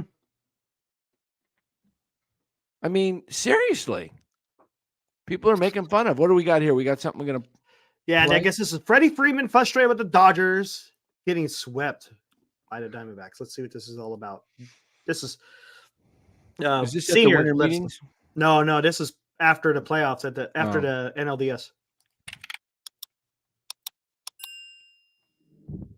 This season. Can you just put to work the challenges of a series like this? A little bit, bro. Thanks. It's hard to find right now. It's hard to put into words. It's frustrating, and me and a lot of us didn't play the way we wanted to. And, they just came out swinging all 3 games, and they beat us. Did you find they were attacking you differently? No. had pitches hit all night and rolled them over. It's like I've been doing it for 5 weeks. Every year's different, but just going out under the passion 2 years in a row. Yeah, it's hard to give you words right now. You know, it's just fresh. You know, they just see us. It's a bad series. The offense, especially. Yeah, not good. How does it disappear in October? I don't know. Just did. Do you think the week off affects you guys? You know, we had a great practice, good work. Everyone came out, a lot of energy. Ready, during the regular season, you were arguably the most dangerous 1-2 punch the franchise has ever had. Yep, we didn't do it 3 days ago. Not good.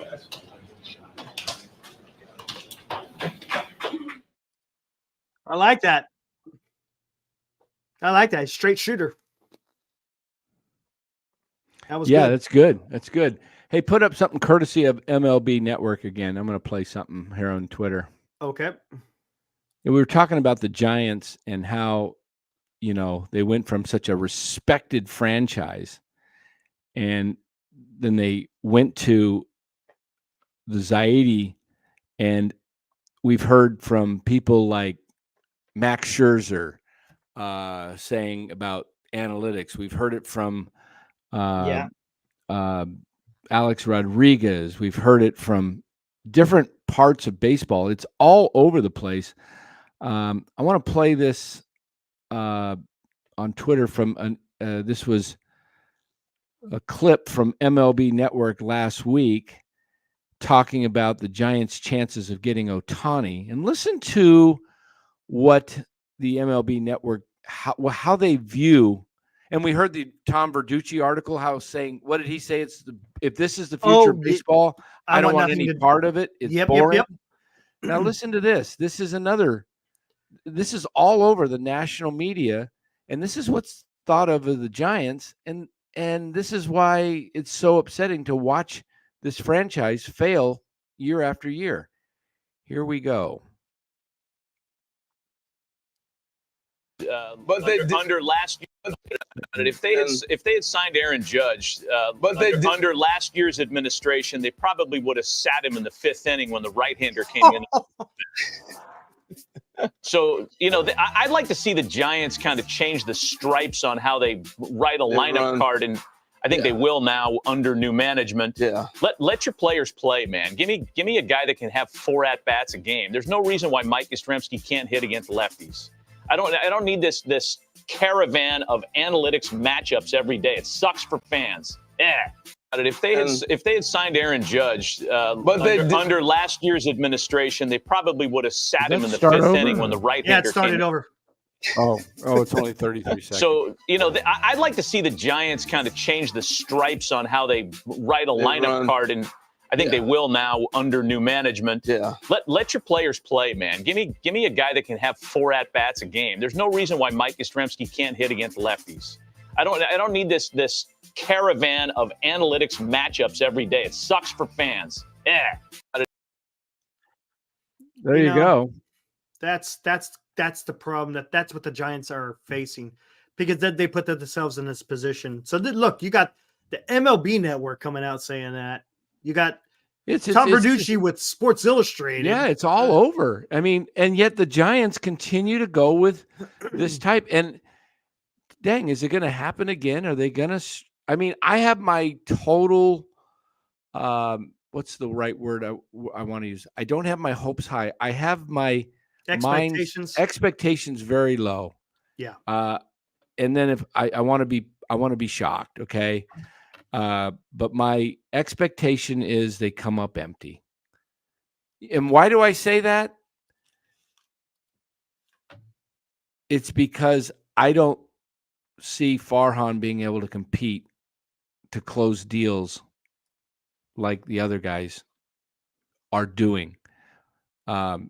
Sometimes it's just being sold with passion and conviction. Yeah, there you go. And speaking with authority. What's the word I want to use? I took a class in college. It was called trying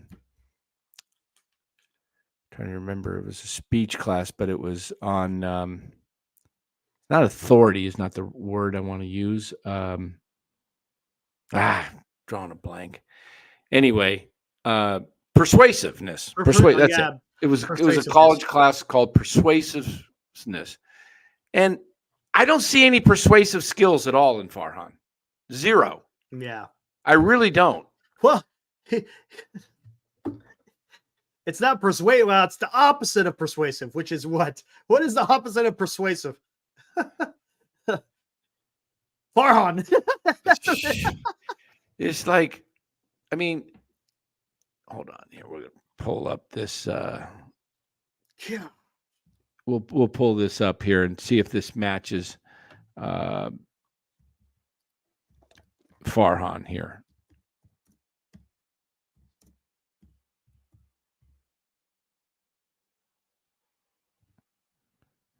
Definition of persuade.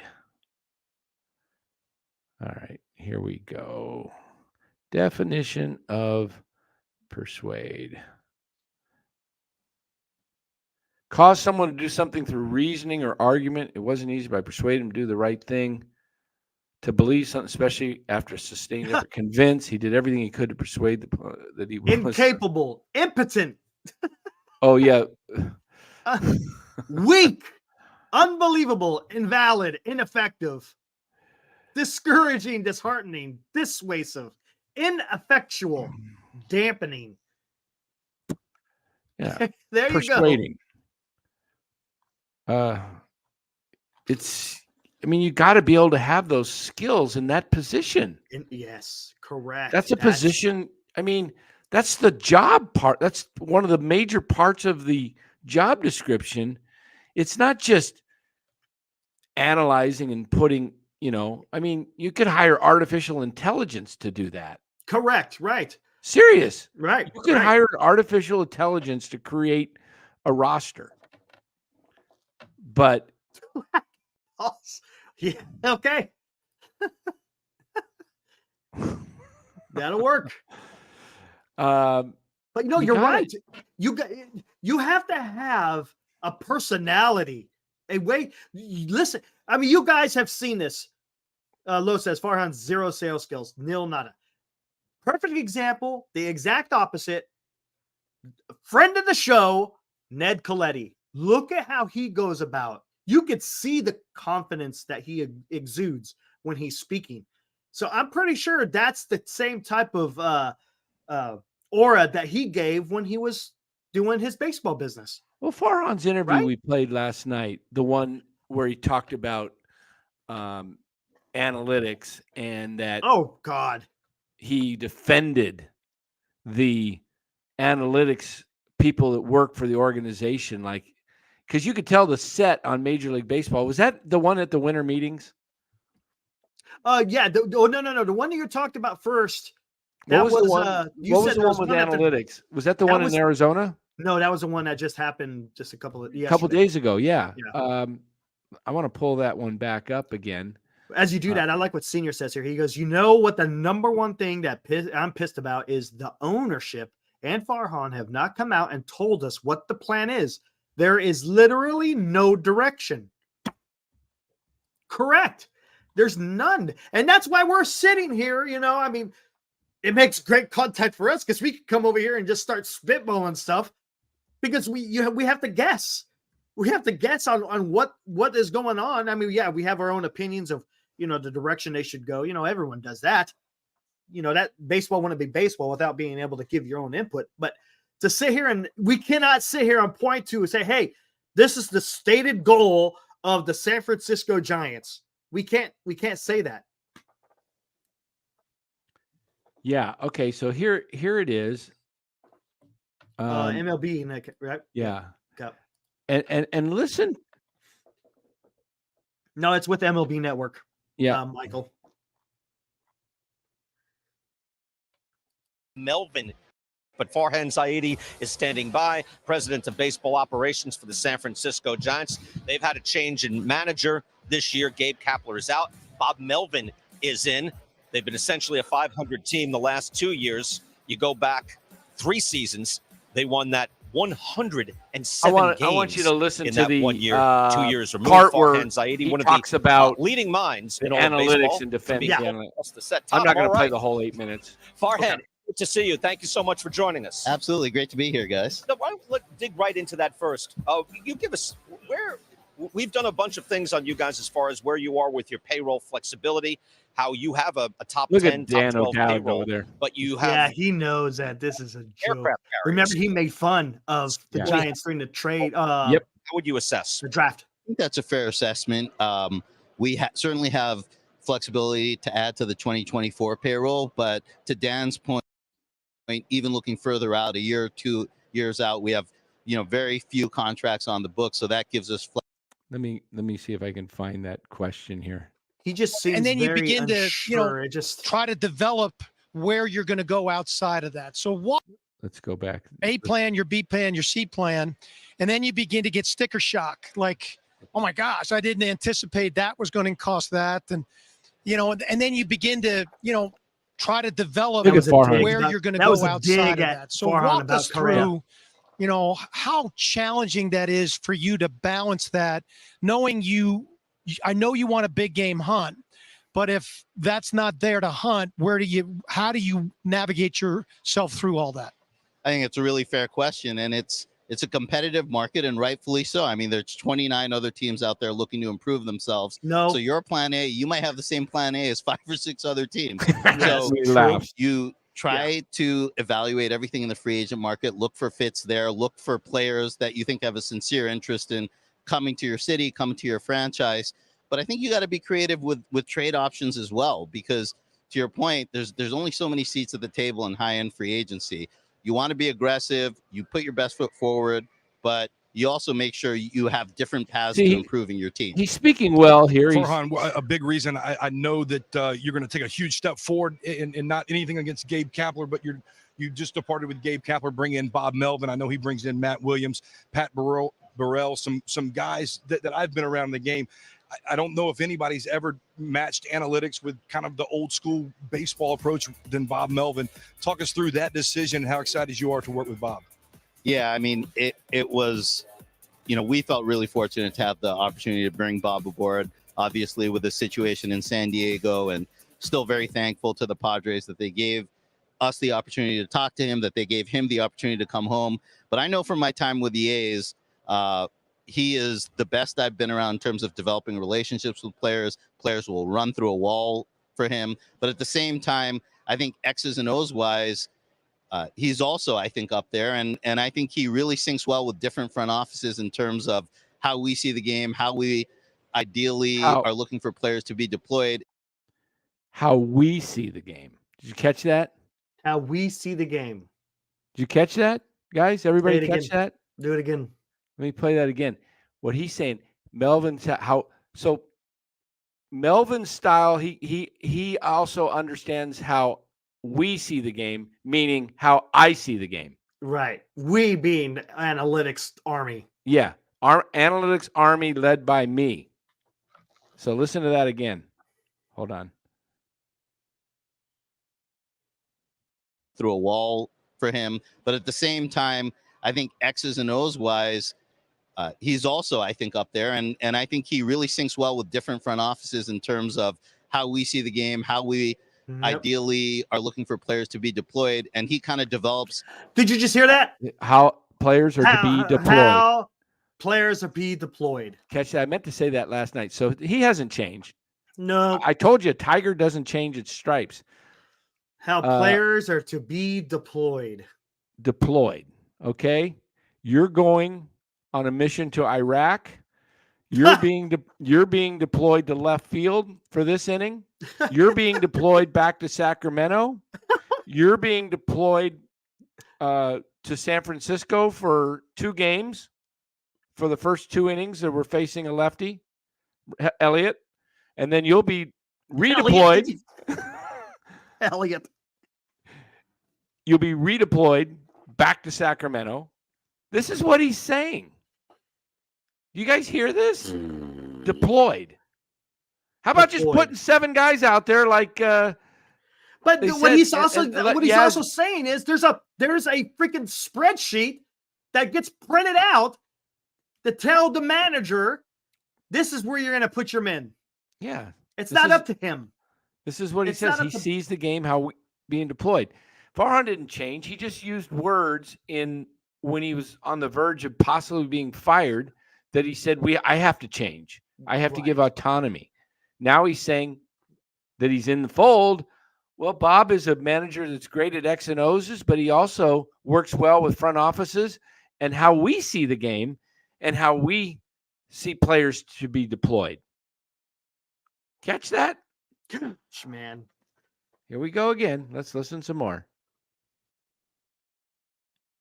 Nobody in the Bay Area is telling you this. Line along the same line. So really, I think his ability to be on the same page as different parts of the organization is a huge strength. There you go. Now, Jake brought up analytics. I didn't. Wait a minute. Why does he have to be on the Same different wavelength. Why does he have to be on the same wavelength as different parts of the organization if it's his ball club on between the Exactly. lines? Right. You know what he did? He just bought time. He said what he had to say at the moment when he was about to get the axe. And now the time is full. Everything's blown over. They got rid of what they thought was the problem, which, remember, I said that. Yep. Kapler was the symptom. Farhan's the disease. Exactly. So Now you guys, all this you guys hearing this when you and these guys on the sets hear this. They know it. O'Dowd knows it. They make fun of they've made fun of Farhan's when at the trade deadline. Oh, yeah. No, during the player draft. Was it the draft? It was during the draft because they were interviewing him during that time. And I What- can't remember what he said, but I remember he made a comment and I was like, ooh. Yeah. It was a blow. I mean, I don't think there's great respect for the man, yes, but not for his ideas. Yeah, I think other teams kind of can run circles around him, Yep. So we'll play it a little bit more when he gets to defending the analytics department here. Just give me a basic view again. You were part of of the Oakland A's, the legendary Oakland A's early days when you're kind of a mom and pop organization taking on the big shots and doing beautifully.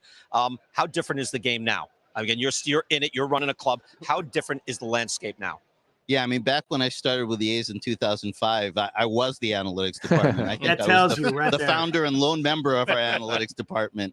And now, yeah, teams have armies of people, doing really great work. And I think, sometimes when that term analytics has a negative connotation applied to it, the thing that I find upsetting is it really undermines Look at that boiler. so many people around the game who are in these jobs who are so Hanging over the passionate table. about baseball, who love what they do, who are giving up making more money in other professions to get to be Pause. part of this game that we all love. And Hold on. yeah, I mean, So so he's equating it to money now. Do you see that? They could go be making some more money, but they're over here, sweating Yeah. it out, being, hey, we don't care about winning, but you know what? We know how the hell to put a lineup together that, we think we're smart. Get out of See, here. In a year where Boach just and a lot of people, so there's a lot of people that are coming down on analytics.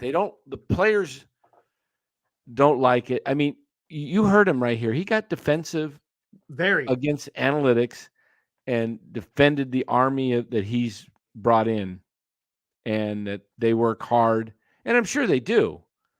But has any of them ever stepped foot on the diamond and know what it's like to play a ball game or scouts or anything like that? I doubt it. Let's hear some more.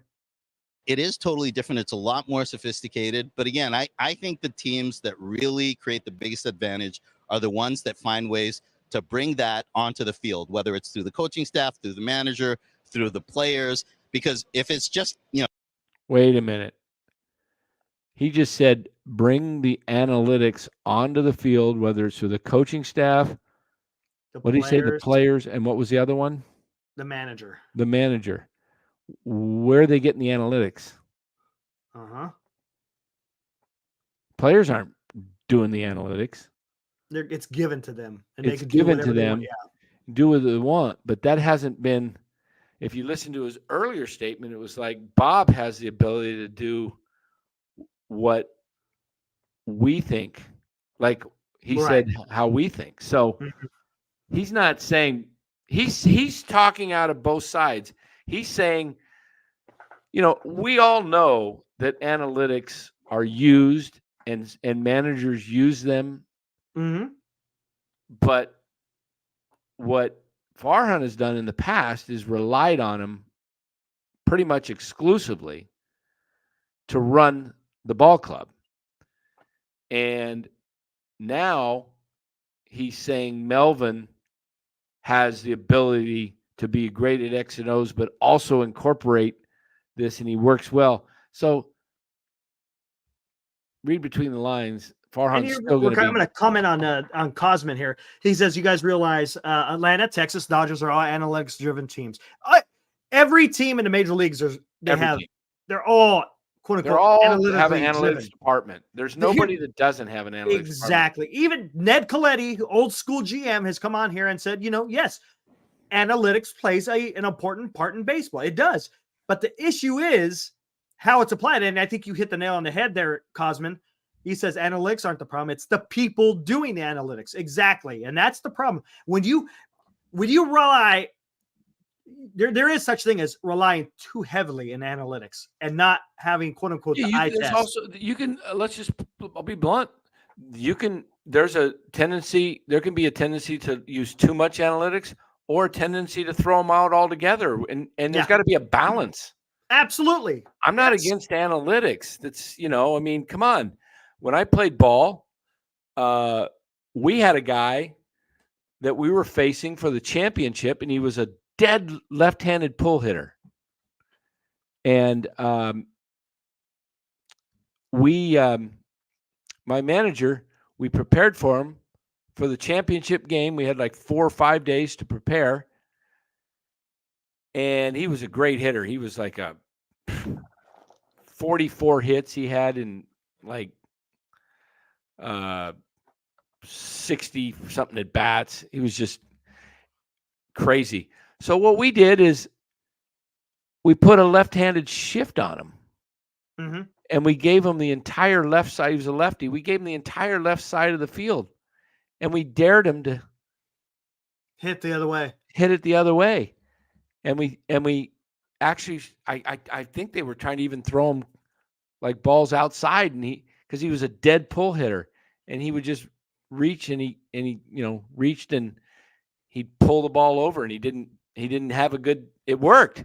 That was analytics. That was in Little League. Well, if you think about it, a batting average is analytics. A slugging percentage is analytics. There is, math involved in baseball. Again, it comes down to what you do with it and how much you rely on it and how much you make it like a priority. We talked about it, Dan. You use balance. Use it to your advantage, to make certain decisions, but you also got to rely on the talent of the players. And if you don't rely on the talent of the players, you're going to wind up like you did with the San Francisco Giants last year, where you get a 1% incremental increase because you decide to throw a righty against the lefty. It's stupid.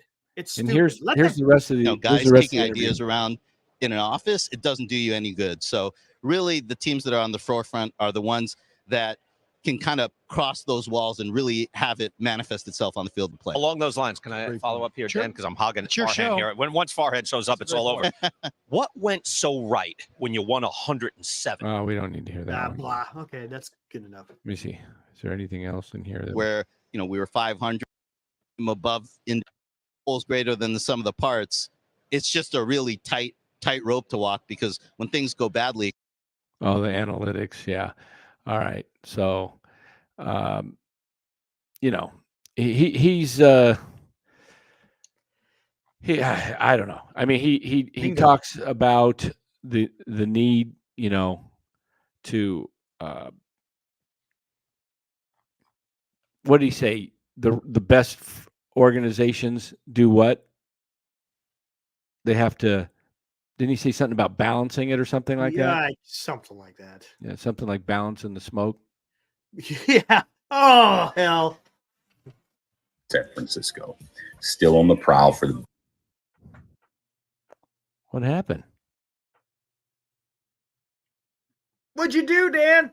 I don't know. We lost it.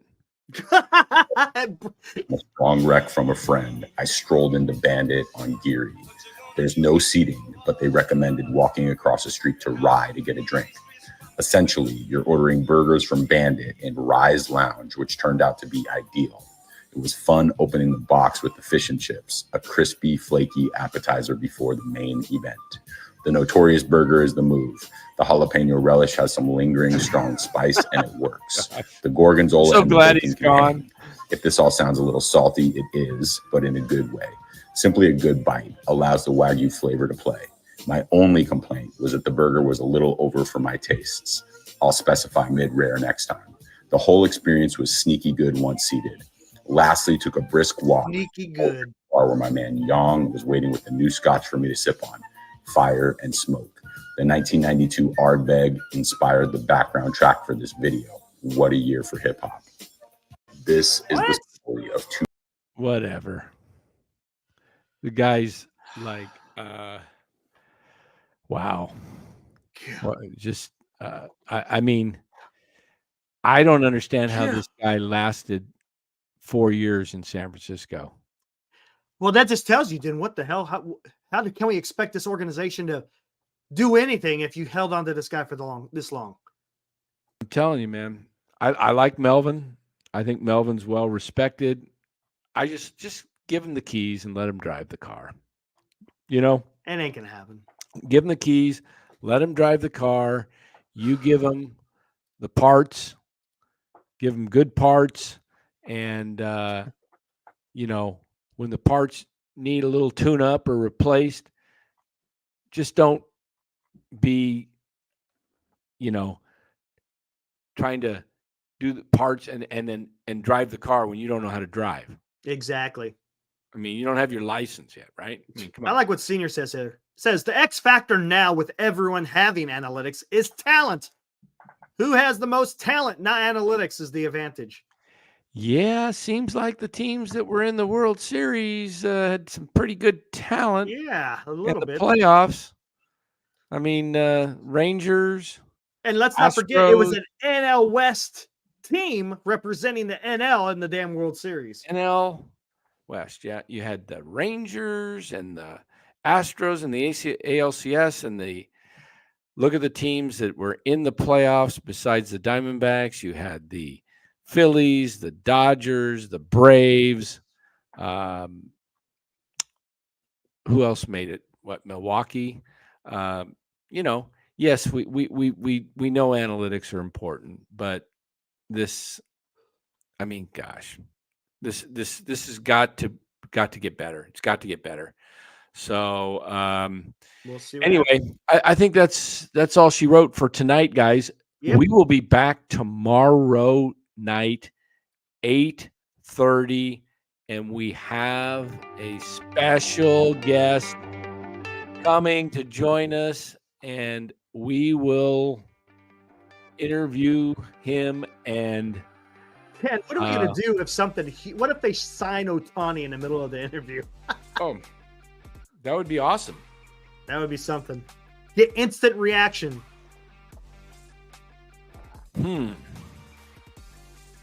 Hint on guest, Dan? Let's see. Hold on. Let's look.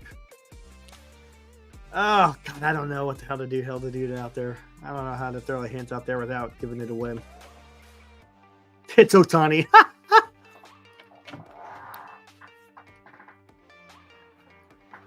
All right, I'll give you a little hint here. I'm going to give you a little hint. Let me ask my sidekick here if this is a good hint or not, of what he thinks here in the private chat. And we'll let's see. It's Larry Krueger. Let's see what we got here. That's a dead giveaway. Is it a dead giveaway? I think it's a dead giveaway. Just a picture, a quick flash. Okay, hold on. I'll do it. Oh, hold on. Let me find it. I can find it. I was pulling it up. Well, can you do it? Are you going to be able to do it quick and get rid of it quick?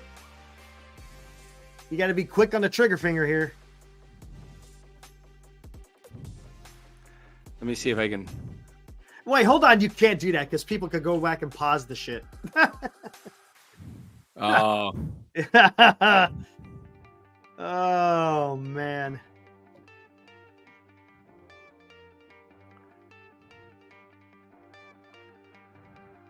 Maybe we just better keep it quiet. Oh, yeah. I don't know. Ooh.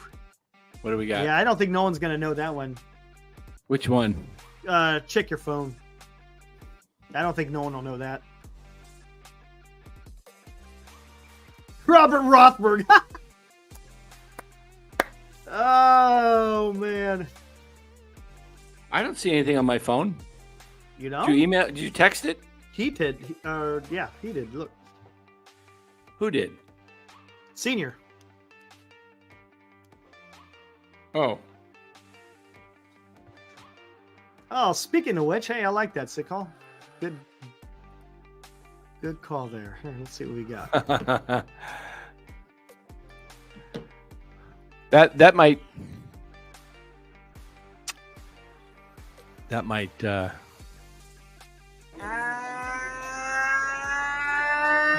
And good afternoon, everybody. How are you today? Christopher Russo here to tell you when I'm in town and I want to listen, I listen to him, Dan, and I listen to Larry Kruger. Krug and Dan, my ear's set. You got it right here. You heard it from the. There you go. Did that pop up? I don't know. I was playing the clip. Oh, I don't know if it popped up either. Here. I closed it out real quick, and I don't know if it popped up. I was playing Russo. Hold on, let me see if it can. Go back and listen. Hold on. I didn't see if that popped up. I can't. Oh man, you trying to fast forward this is. I don't know.